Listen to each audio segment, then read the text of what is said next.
வணக்கம் சவுக்கு மீடியா நேயர்களே. இன்றைய அரசியல் அரட்டையில் தமிழ்நாட்டில் நடந்த முக்கியமான அரசியல் மற்றும் சமூக நிகழ்வுகளை பற்றி விவாதிக்க இருக்கிறோம். வாருங்கள் சார். வணக்கம் சார். வணக்கம். நேயர்கள் அனைவருக்கும் ஆயுத பூஜை மற்றும் விஜயதசமி நல்வாழ்த்துக்கள். நம்மளுடைய சப்ஸ்கிரைபர்ஸ் தொடர்ந்து ஒரு மின்னல் வேகத்தில் அதிகரிச்சுட்டு வருது. 7 லட்சத்தை நம்ம நெருங்க போகிறோம். நேயர்களுக்கு நன்றி சொல்லிடுவோம் சார். நன்றி. ரொம்ப விரைவான வளர்ச்சி எதிர்பார்க்கல. நல்ல கண்டென்ட், குவாலிட்டி கண்டென்ட், மக்கள் நலன் சார்ந்த கண்டென்ட், எல்லாவற்றுக்கும் மேலாக உண்மை சார்ந்த கண்டென்ட் கொடுத்தீங்கன்னா மக்களோட ஆதரவு நிச்சயமாக உண்டு. அண்ட் தொடர்ந்து நாம் சொல்லிட்டு வர்றது மக்களின் ஆதரவை நம்பித்தான் துணிச்சலாக எந்த எதிர்ப்புகளையும் சமாளிக்கலாம் என்ற உறுதி நமக்கு வந்ததற்கு இந்த மக்களோட ஆதரவு தான் காரணம் என்பதை நாம் சொல்லி கொண்டிருந்தோம். மக்கள் அளிக்கக்கூடிய ஆதரவிலிருந்து அது உண்மை என்பது மேலும் மேலும் நிரூபணமாகி வருகிறது. அதனால் மக்களுக்கு நெஞ்சார்ந்த நன்றிகள். சார், திருவண்ணாமலையில் ஒரு இளம்பெண்ணை 2 காவலர்கள் பாலியல் பலாத்காரம் செஞ்சுருக்காங்க சார். அதுக்கு எடப்பாடி பழனிசாமி அவர்கள் சொல்லியிருக்காங்க, பாதுகாப்பு தர வேண்டிய காவலர்களே இப்படி பண்ணால் இது என்ன மாதிரியான ஒரு ஆட்சி அப்படின்னு சொல்லிட்டு, அவளை ஆட்சி அப்படின்னு சொல்லியிருக்காரு சார். ஆனால் உடனே நடவடிக்கை எடுத்துட்டாங்கல்ல சார், கைது எடுத்துட்டாங்க. இதன் பின்னால் இருக்கக்கூடிய சமூக சீரழிவு அண்டு காவல்துறையின் சீரழிவு, இதுதான் இதில் நாம் கவனிக்க வேண்டிய செய்தி. ஒரு சமூக விரோதி, ஒரு பொறுக்கி இப்படி செய்வதை நாம் வியப்பாக பார்த்து விவாதிக்க வேண்டிய அவசியம் இல்லை. அதனால தான் அவன் பொறுக்கி. பட் ஒரு அரசு பணிக்கு நான் செல்ல வேண்டும், அதுவும் அரசு பணியிலேயே சட்டத்தை பாதுகாக்கிற பணியை நான் செய்ய வேண்டும், சட்டத்தை நிலைநாட்டுகிற பணியை நான் செய்ய வேண்டும்னு சொல்லிட்டு தான் அந்த காவலர் பணிக்கு பயிற்சி எடுத்து ஒருவன் செல்கிறான். அது நீங்கள் மற்ற தேர்வு, இந்த குரூப் 1 தேர்வு, குரூப் 4 தேர்வு, இதுக்கெல்லாம் நீங்கள் வீட்டில் உட்காந்து படிச்சிங்கன்னா போதும். ஆனால் இந்த காவலர் தேர்வு, சிறுடை பணியாளர் தேர்வு எல்லாவற்றுக்குமே நீங்கள் உடற்பயிற்சியில் ஈடுபட வேண்டும், கயிறு ஏறணும், கடுமையாக முயற்சி செய்ய வேண்டும், கிரவுண்டில் ஓடணும். இதெல்லாம் பண்ணி தான் நீங்கள் அந்த பணிக்கு போகிறீங்க. அப்போ இந்த பணியை தேர்ந்தெடுத்து சீருடை போட்டு தொடர்ந்து சில ஆண்டுகள் காவலராக பணியாற்றிய ஒருவன் இரவில் தனியாக இல்லை, உறவினர்களோடு வந்திருக்கு அந்த அந்த பொண்ணோட ஸ்டெப் மதர், சித்தி, அவங்க 2 பேரையும் கூட்டிகிட்டு போயிட்டு பாலியல் வன்முறை பண்ணலான்ட்டு அவனுக்கு மண்டையில் தோணுதுன்னா, அப்போ இந்த காவல்துறையில் இந்த தவறை செஞ்சுட்டு நாம் தப்பிச்சலான்ற எண்ணம் அவனுக்கு இருக்குன்னு தானே அர்த்தம். நம்ம மாட்டிக்கிட்டு ஜெயில், எல்லா குற்றவாளியும் மாட்டிக்க மாட்டோன்றதுக்காக தான் செய்கிறாங்க. அப்போது இது போல் ஒரு இரவில் வர ஒரு பெண்ணையும், அதுவும் ஒரு தாயோடு வருது, அதை கூட்டிகிட்டு போய் இப்படி பாலியல் வன்புணர்வு பண்ணால் நம்ம தப்பிச்சிருவோன்ற எண்ணம் அவனுக்கு ஏன் வருது? அரசு நடவடிக்கை எடுத்து விட்டது. அவர்கள் இருவரும் கைது செய்யப்பட்டிருக்கிறார்கள். இங்கே மனவியல் மருத்துவர் டாக்டர் ஷாலினி அவர்கள் ஒரு கருத்தை பதிவு செஞ்சுருக்காங்க இந்த சம்பவம் தொடர்பாக. போலீஸ் அதிகாரிகள் பெண்களை பாதுகாக்கவில்லை என்றாலே தவறு, பாலியல் வன்முறை செய்திருக்கிறார்கள், அதுவும் 2 பெண்களை. இது எதன் அறிகுறி? There is no discipline in the force. Why? There is no fear of consequences. இதுதான் ரொம்ப முக்கியம். விளைவுகளை பற்றி அவங்க பயம் இல்லை, விளைவுகளை பற்றி அச்சமில்லை. ஹவு, ஏன், எப்படி?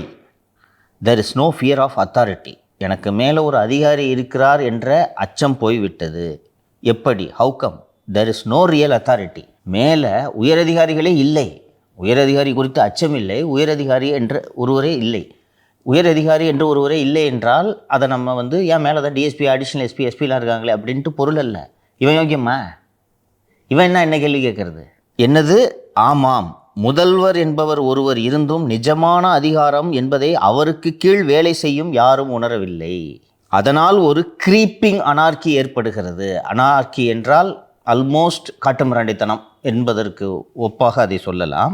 க்ரீப்பிங் அனார்கின்னா இந்த காட்டுமிராண்டித்தனம் பரவி கொண்டிருக்கிறது என்று அவர் இதை வர்ணிக்கிறார். இது சோஷியாலஜிக் டேர்ம். இது ஆபத்தான நோய், இது பொதுமக்களின் பாதுகாப்பை விரைவாக குறைக்கிறது அப்படின்னு சொல்கிறாங்க. இது 1 or 2 இன்ஸ்டன்சஸை வச்சு இதை விளக்க முடியாது. நினைவில் இருக்கக்கூடிய சில இன்ஸ்டன்சஸை நான் சொல்கிறேன். இது திராவிட முன்னேற்ற கழக ஆட்சி வந்ததிலிருந்து இது நடந்து கொண்டு இருக்கிறது. நான் தொடர்ந்து பல ஷோவில், நான் 4 வருஷமாக நான் பேசிகிட்டு இருக்கேன், பல ஷோவில் சொல்லியிருக்கேன்.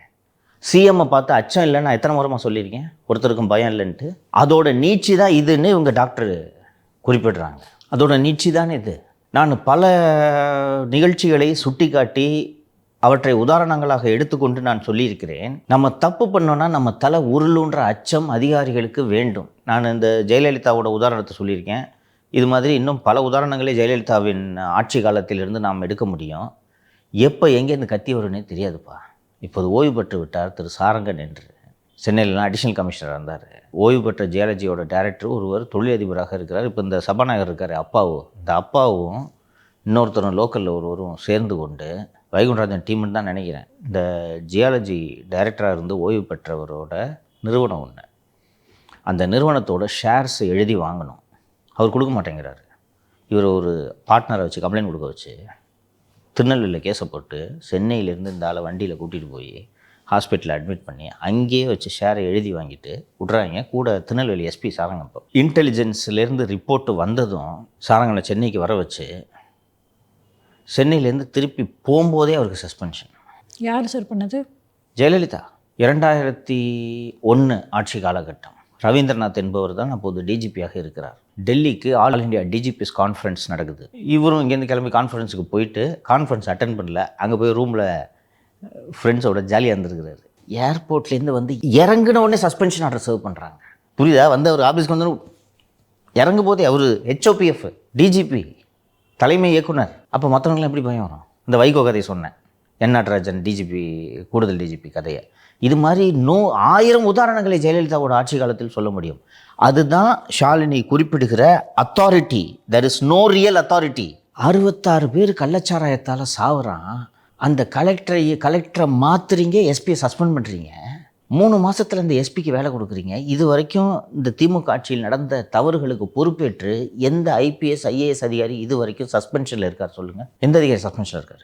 எனக்கு தெரிஞ்சு ஒருத்தர் கூட இல்லை. அப்படி இருக்கும்போது யாருக்கு பயம் இருக்கும்? நான் மீண்டும் மீண்டும் பலமுறை இந்த உதாரணத்தை சொல்லியிருக்கிறேன், இருந்தாலும் மீண்டும் ஒரு முறை சொல்கிறேன். இது பாலியல் வன்முறை. சட்டம் என்ன சொல்லுதுன்றதான் பார்க்கணும். நான் மாறலுக்குள்ளே போகல. நான் ஒரு IPS அதிகாரி சமூக வலைத்தளங்கள் மூலமாக ஒரு பெண்ணிடம் பழகுகிறார். நான் எங்கள் மனைவிக்கிட்டேருந்து பிரிஞ்சுட்டேன், விவாகரத்து செய்ய போகிறேன் அப்படின்னு சொன்ன உடனே இந்த பெண்ணு அதிகாரி நல்லா வாட்ஸ்அப்பில் உடம்பு வச்சுருக்காரு, நல்லா ஜிம் பாடியில் ஃபோட்டோலாம் போடுறாரு, நல்லா டெய்லி இன்ஸ்டாவில் 2 முறுக்கிக்கிட்டு சூப்பர் காப் மாதிரி ஃபோட்டோலாம் போடுறாருன்னு பழகுது. பழகின உடனே அந்த பெண்ணை திருமணம் செஞ்சுக்கிறேன்ற ப்ராமிஸில், சட்டம் அதை தான் சொல்லுது, அதை ரேப்புங்குது சட்டம். திருமணம் செஞ்சுக்கிறேன்ற ப்ராமிஸில் இவரே போய் ரூம் போடுறாரு, அவர் பேர்லேயே ரூம் போடுறாரு, அவர் ஆதார் கார்டை கொடுத்து ரூம் போடுறாரு. ரூம் போட்டு அந்த பெண்ணோட உறவு வைத்து கொண்டு அதற்கு பிறகு அந்த பெண்ணை விரட்டி விட்றாரு, நம்பரை பிளாக் பண்ணுறாரு. அந்த பொண்ணு என்ன ஏன் இந்த மாதிரி பண்ணிட்டேன் அப்படின்ட்டு கேட்டுனோடனே அதுக்கப்புறம் தான் அந்த பொண்ணுக்கு தெரிய வருது அவர் மனைவி கூட சந்தோஷமாக தான் இருக்கார். அவங்க மனைவியை வச்சு இந்த பொண்ணு மேலே கம்ப்ளைண்ட் கொடுக்குறாங்க. அந்த பொண்ணு சார் ஒரு கட்டத்தில் சரி போ அவங்க எல்லாம் சந்தோஷமாக தான் இருக்காங்க போல இருக்குன்னு சொல்லிட்டு விட்டுட்டு போன பொண்ணை இவங்களே போய் திரும்ப வம்புக்கு இழுக்கிறாங்க. இழுத்து ரவுடியை விட்டு மிரட்டி அந்த பொண்ணை ஓட விரட்டி கர்நாடக மாநிலத்தில் பெங்களூரில் அந்த பெண் மீது ஒரு FIR போட்டு அந்த பொண்ணை தலைமறைவாக விட்டு விரட்டி அந்த பொண்ணை தற்கொலைக்கு தூண்டி அதுக்கப்புறம் அந்த CBCID விசாரணைக்கு உத்தரவிடப்படுகிறது. CBCID விசாரணை செய்தால் இது மாதிரி இன்னும் 4 பொண்ணுங்க, எல்லாம் சோஷியல் மீடியா. CBCID இந்த குற்றச்சாட்டுகள் உண்மை என்று அறிக்கையை தருகிறது. அந்த அதிகாரியை நீங்கள் திருச்சியில் எஸ்பியாக போட்டு வச்சுருக்கீங்கன்னா என்னையா கவர்மெண்ட் இது? அப்போ இந்த கான்ஸ்டபிள் ஏன் செய்ய மாட்டான்? ஒரு செல்வநாகரத்தினத்தால் தப்பிக்க முடிகிறதா இல்லையா? குறைஞ்சது ஒரு அதிகாரம் இல்லாத பதவியிலாவது நியமிக்கிறீர்களா? CBCID வந்து துறை ரீதியாக நடவடிக்கை எடுக்கணும்னு சொல்லியிருக்காங்க. ஆமாம், துறை ரீதியான நடவடிக்கைலாம் ஒன்றுமே இல்லைம்மா, அதை கூட செய்யல. அங்கே ஏதாவது நாடார் லாபியை வச்சு வேலையை பார்த்துருவார். அதுக்கு தான் அருட்தந்தை இருக்கார்ல, நாடார் லாபியை வச்சு உதவி பண்ணுறதுக்கு. ஸோ இது ஒன்று. இன்னொரு அதிகாரி ஒரு பெண்ணை சிவில் சர்வீசஸ் படிக்கிற காலத்தில் லவ் பண்ணுறாரு, திருமணம் பண்ணிக்கிறேன்னு சொல்கிறாரு. அதுக்கப்புறம் எனக்கு இவ்வளோ துட்டு கொடுத்தா தான் அவனை திருமணம் பண்ணுவேன்னு சொன்ன உடனே பொண்ணு முடியாதுங்குது. அந்த வழக்கு உச்சநீதிமன்றம் வரை செல்கிறது. CBCID அந்த வழக்கை விசாரணை செய்கிறது. அந்த குற்றச்சாட்டுகள் உண்மை என்ற தகவல் தெரிய வரும்போது CBCIDலேயே அந்த தொலைபேசியை மாற்றுகிறார்கள். Evidence tampering. அந்த பொண்ணுக்கு அனுப்பிச்ச மெயிலெலாம் அதில் இருக்குல்ல, அந்த ஃபோனை மாற்றுறாங்க. அந்த அதிகாரியை பதவி உயர்வு கொடுத்து CBCIDலே அதிகாரியாக போட்டுறீங்க. கலாச்சாரம் குடிச்சு இத்தனை பேர் சாவறான், அதில் சஸ்பெண்ட் ஆன அதிகாரிக்கு திருப்பி வேலை கொடுக்குறீங்க. சென்னை உயர்நீதிமன்றத்தில் போய் இந்த வழக்கை CBIக்கு மாற்றுங்கன்னு உத்தரவு போடும்போது இதைத்தான் காரணமாக சொல்லுது. நீங்கள் பாருங்கள், விசாரணை நடந்துகிட்டு இருக்கு. நீங்கள் இதுக்கு காரணமான அந்த எஸ்பிக்கு திருப்பி நீங்கள் வேலை கொடுத்துருக்கீங்கன்றதுலேருந்து நீங்கள் ஒழுங்காக விசாரிக்க மாட்டீங்கன்னு தெரியுது. அதனால நாங்கள் CBIக்கு மாற்றுறோன்ட்டு உயர்நீதிமன்றம் சொல்லுது. மெரினாவில் ஏர் ஷோ நடக்குது, தண்ணி வைக்கல. இன்றைக்கி விஜய்கிட்ட தண்ணி வைக்கல, மோர் வைக்கல, லஸ்ஸி வைக்கலன்னு சொல்கிறீங்க. அரசு நடத்துகிற நிகழ்ச்சி, அரசு நடத்துகிற விழா. விஜய் மீது குறை சொல்லலாம், விஜய்க்கு அனுபவம் இல்லை என்பதை நாம் விரிவாக விவாதிச்சிட்டோம். ஆனால் நீங்கள் அரசு இயந்திரம், உங்களுக்கு இதுதான் வேலை. டிசாஸ்டர் மேனேஜ்மெண்ட்டு, தீயணைப்புத்துறை, மாநகராட்சி, காவல்துறை, போக்குவரத்து காவல்துறை, இவங்க எல்லாம் சேர்ந்து பல கூட்டங்களை நடத்துகிறீங்க. 20 ஆண்டுகளுக்கு முன்னால் அண்ணா திராவிட முன்னேற்ற கழக ஆட்சியில் 2003ஆம் ஆண்டு இதே போல் 10 லட்சம் மக்கள் கூடிய ஒரு விமான சாகச நிகழ்ச்சி எந்தவித பிசுறும் இன்றி நடைபெறுகிறது. அது போன்ற ஒரு நிகழ்ச்சியை நடத்துவதற்காக நீங்கள் முயன்று குடிக்க தண்ணீர் இல்லாமல் 5 பேர் இறக்கிறார்கள். ஒரு சிறு விசாரணை இல்லை. அப்போது இதுதான் கீழே வரைக்கும் போகுது. ஒரு பொண்ணு நகை காணான்னு புகார் கொடுக்குது. அந்த பொண்ணு கொடுக்குற புகார் உண்மையா இல்லையான்றது கூட தெரியாமல் இவன் தான் சார் நகை எடுத்ததுன்ட்டு அந்த பொண்ணு குற்றம் சாட்டுதுன்றதுக்காக அவனை தூக்கிட்டு போய் 10 பேரை வச்சு அடித்து கொல்றீங்க. ஒரு பொண்ணு ஸ்கூட்டி காணாமல் போயிடுச்சுன்னு சொல்லிட்டு கம்ப்ளைண்ட் கொடுக்க போகுது. அந்த பொண்ணை வந்து ரூமுக்கு வான்னு சொல்லி அந்த உறவினர்களை அதை கண்டுபிடிச்சு வீடியோவா வெளியிட்டு சார் இன்னொன்று சார் இதை காட்டி கொடுமையானது என்ன, ஒரு பொண்ணு வந்து அந்த பாலியல் பலாத்காரம் நடந்த சம்பவத்தால் பாதிக்கப்பட்டு போய் கம்ப்ளைண்ட் கொடுக்க போகுது, அதை வீடியோ எடுத்து மிரட்டுறாங்கன்னு சொல்லுது. அந்த வீடியோவை காட்டி பார்க்குறோம்னா இது என்ன சார்? எல்லாரும் உட்காந்துக்கிட்டு பார்க்குறாங்க, போடு பார்க்கலான்னு. வக்கீல், அந்த பெண் வக்கீல் வழக்கறிஞ நீதிமன்றம் கண்டிச்சிருந்துச்சு. அண்ட் அதன் பிறகு ஒரு அமெரிக்காவில் இருக்கக்கூடிய ஒரு மிகப்பெரிய தொழிலதிபர், அந்த தொழிலதிபருக்கும் மனைவிக்கும் சைல்டு கஸ்டடியில் தகராறு. அதை அவங்க நீதிமன்றத்தின் மூலமாக சரி பண்ணிக்கணும். அந்த பொண்ணுக்கு வந்து உயர் அதிகாரியை தெரியுன்றதுக்காக ஒரு உதவி ஆணையரை விட்டு அவங்க புருஷனை அரெஸ்ட் பண்ணுறதுக்கு கடத்துறதுக்கு முயற்சி பண்ணி அவங்க புருஷன் மேலே கேஸை போட்டு உலகமறிந்த தொழிலதிபர் இருந்தாலும் இதெல்லாம் தான் இந்த அத்தாரிட்டி சீரழிகிறதுக்கு காரணம்.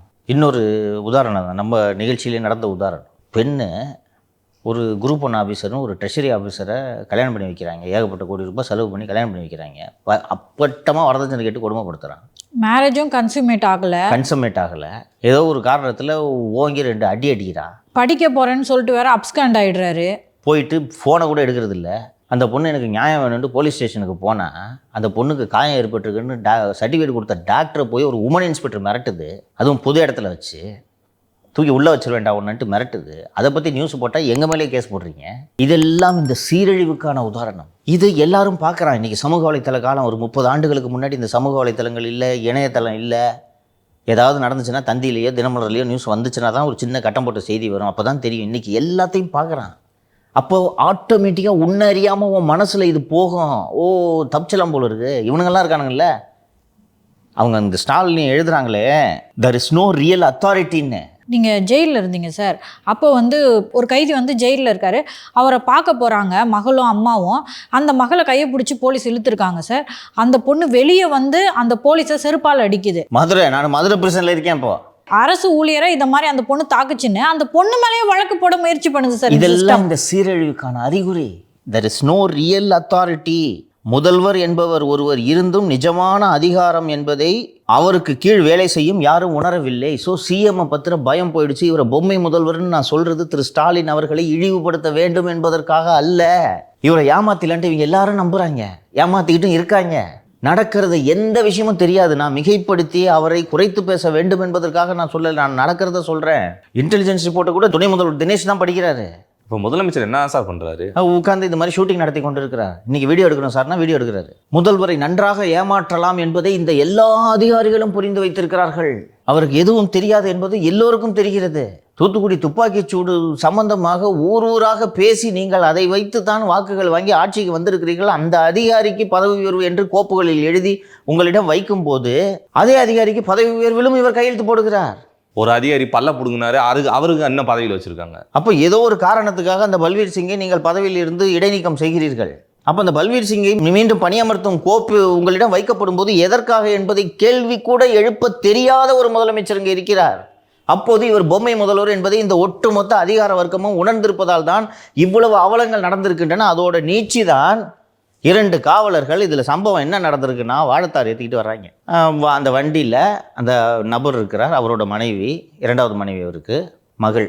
வந்த வண்டியை நிறுத்தி அந்த ஆளை நீ போய் வாழைத்தார் ஏற்றுன்னு அனுப்பி விட்டுட்டு இந்த 2 பெண்களையும் அழைத்து சென்று இந்த காவலர்கள் பாலியல் வன்முறைக்கு உள்ளாக்குகிறார்கள் என்றால் எங்கிருந்து இவர்களுக்கு இந்த துணிச்சல் வருகிறது? போலீஸுன்ட்டு தானே நிறுத்தினான். நீ நானும் அந்த இடத்துல நிறுத்தி வண்டி நிறுத்துவானவன் வாழைத்தார் எடுத்து மண்டையில் போடுவான். அந்த சீருடைக்கு தான் மரியாதை.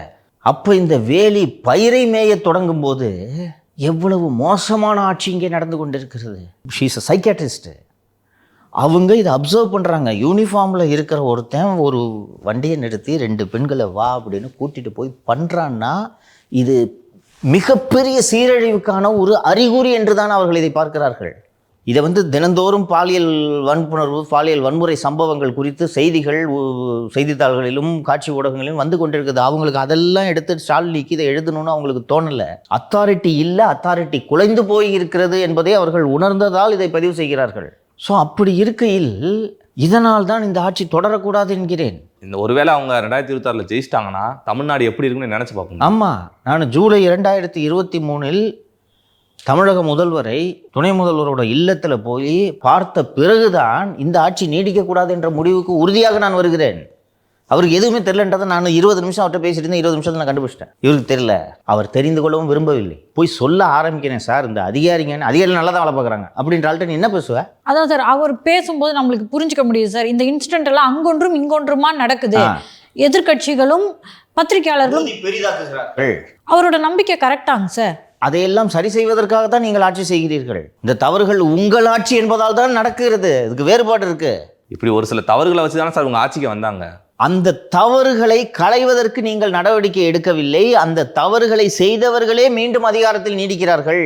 எனக்கு என்னன்னாங்க சார், இந்த ஸ்டெர்லைட் துப்பாக்கி சூடுக்கெல்லாம் நாங்கள் தான் வந்து முன்னாடி நின்னோம் அப்படின்னு சொல்லிட்டு மாக்காய்க்கெல்லாம் சொல்லிக்கோம்.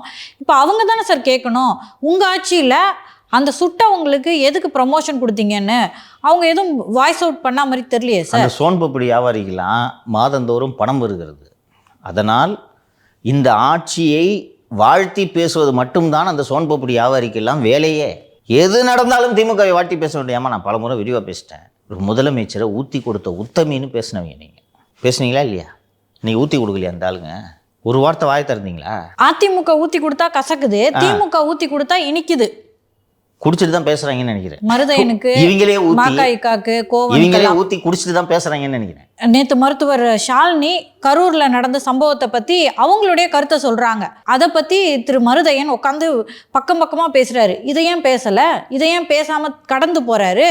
இங்க பாருங்க, அவர்கள் அத்தனை பேரும் திமுக கிட்ட இருந்து புறைய வாங்கிக்கிட்டு இவர்களுக்கு ஆதரவாக பேசுவது ஒன்றுதான் அவர்களது முழுநேர தொழில் என்று இருக்கிறார்கள். அவர்களுக்கு வேறு வேலை அல்ல. இவர்களெல்லாம் இருப்பதால் தான் இந்த ஆட்சி சிறப்பாக நடக்கிறது என்று முதல்வர் நினைத்து கொண்டிருக்கிறார். இவர் முதல்வரோட இயலாமை இது. நீங்கள் இதை புரிஞ்சுக்குங்க. ஒரு கற்பூரம் வச்சவனே பற்றிக்கும், கரியை ஊதணும். வாழை மட்டை நீ எவ்வளவோ என்ன பண்ணாலும் எரியாது. முதல்வர் வாழை மட்டை. கிளாஸ் இருக்குது, உங்களுக்கு நீ தான் ஸ்கூலில் படிச்சிருக்க, ஃபஸ்ட் ரேங்க் எடுப்பான் ஒரு பையன். எல்லா சப்ஜெக்ட்லையும் ஃபெயில் ஆகல ஒரு பையன் இருப்பான்ல, இருப்பான். அவனை ஏதாவது பண்ண முடியுமா? இவர் அந்த மாதிரி. அவருக்கென்று வேறு திறமைகள் இருக்கலாம். அவர் உண்மை உள்ளபடியே போய் அவர் விரும்பி அந்த திரைத்துறையில் போயிருந்தால் ஒரு நல்ல குணச்சித்திர நடிகராக கூட வந்திருக்கலாம், அதை மறுக்கலை. அல்லது ஒரு நல்ல சமையல் கலைஞராக வந்திருக்கலாம். அவருக்கு வேறு துறைகளில் திறமை இருந்திருக்கலாம். அவங்க அப்பா முதலமைச்சராக இருக்கார், அவங்க அப்பா கட்சித் தலைவராக இருக்கிறாருன்றதுனால சரி அப்பாவுக்கு பிறகு பிள்ளைக்கு தானே சொத்துன்னு திமுகவை அவருக்கு எழுதி வச்சிட்டாங்க. அதனால் அவர் நம்ம மிகச்சிறந்த முதலமைச்சர்னு அவரை நம்பிக்கிட்டு நடந்துகிட்டு இருக்காரு. உங்களோட இயலாமை, உங்களோட திறமை குறைபாடுக்காக 8 கோடி மக்கள் அவதிப்படக்கூடாது. இது 8 கோடி மக்கள் சம்மந்தப்பட்ட ஒரு விஷயம், புரியுதா?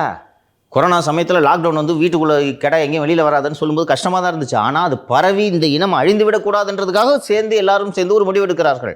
அதுபோல் 8 கோடி மக்களின் நலனுக்காக இந்த ஆட்சி தொடரக்கூடாது, இவர் மீண்டும் முதல்வராகக்கூடாது. இதே தான் தொடரும். கொஞ்சம் யோசிச்சு பாரு, என்ன நடக்குதுன்னே தெரியாமல் ஒரு ராஜா இருக்கிறாரு, அவர் சுற்றி இருக்கவங்க எல்லாம் கொட்டாடிச்சுக்கிட்டு இருக்கிறாங்கன்னா அது எவ்வளோ பெரிய அவலமான சூழல். அண்ணா யூனிவர்சிட்டி சிட்டிக்குள்ளே இருக்குது, அங்கே ஒரு பாலியல் விவகாரம் நடக்குதுன்றதே தப்பு.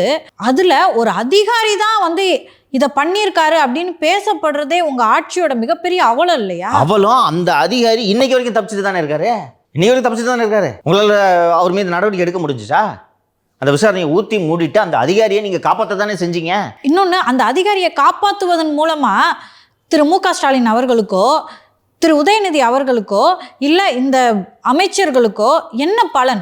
அதோட வினையை தான் 2026 தேர்தலில் அறுக்க போறீங்க. அப்படி பார்த்தா அப்போது இந்த அதிகாரிங்க கொட்டமடித்து கொண்டிருக்கிறார்கள். அவர்களை கட்டுப்படுத்தக்கூட, அதாவது ரியல் அத்தாரிட்டி, நமக்கு அதிகாரம் இருக்கா இல்லையான்றதே தெரியாமல் அரசாட்சி செய்கிறவன் நாட்டுக்கு எவ்வளோ ஆபத்தானவன். இன்னைக்கு இவங்க மாலதி கேட்ட மாதிரி அந்த அதிகாரியை காப்பாற்றணுன்ற எண்ணம் திரு உதயநிதி அவர்களுக்கோ திரு மு க ஸ்டாலின் அவர்களுக்கோ துளியும் இருக்காது. கரூர் சம்பவம் தொடர்பாக நம்ம மீது பழி வந்து விடக்கூடாது என்று இவர்கள் துடிப்பது தெரிகிறது. அதற்காக தான் நீங்கள் செந்தில் பாலாஜியை வைத்து, அதிகாரிகளை வைத்து, திமுக மகளிர் அணி செயலாளர் திருமதி அமுதாவை வைத்தெல்லாம் நீங்கள் பேட்டி கொடுக்கிறீர்கள்.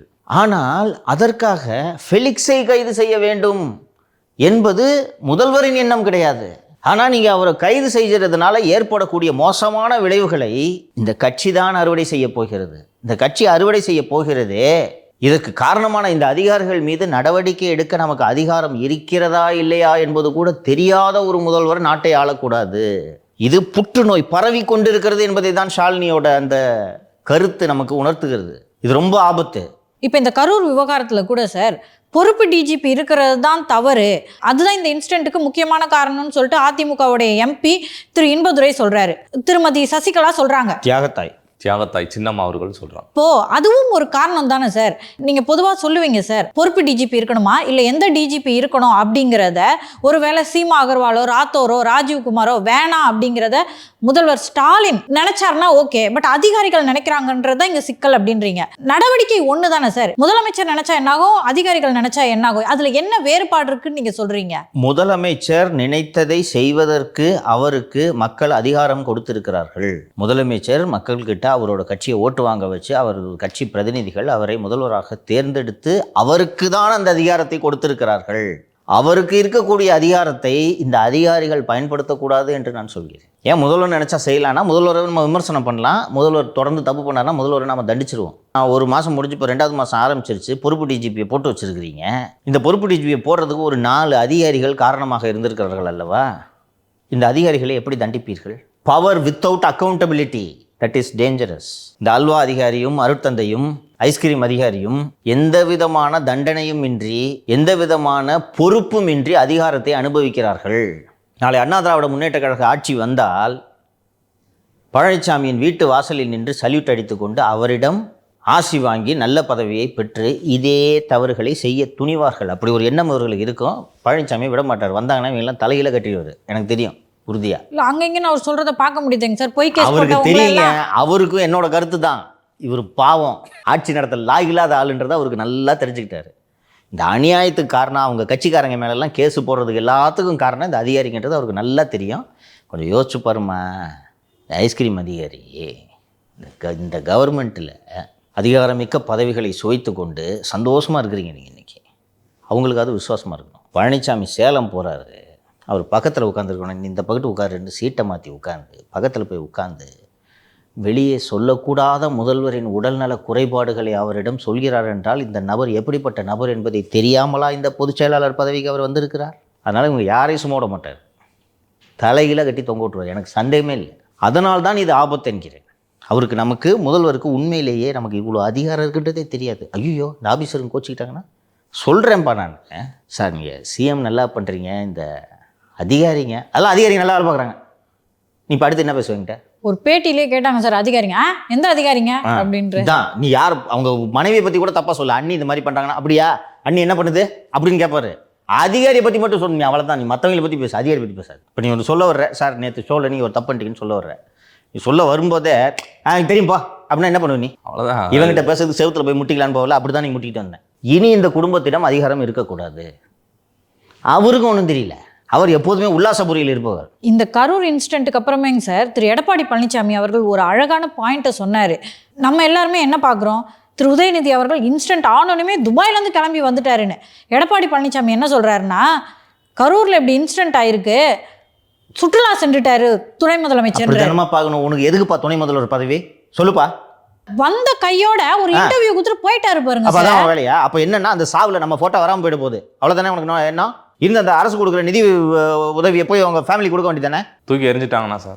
அமைச்சர்கள் செய்ய வேண்டிய வேலையெல்லாம் அதிகாரி செஞ்சுட்டு இருக்காங்க.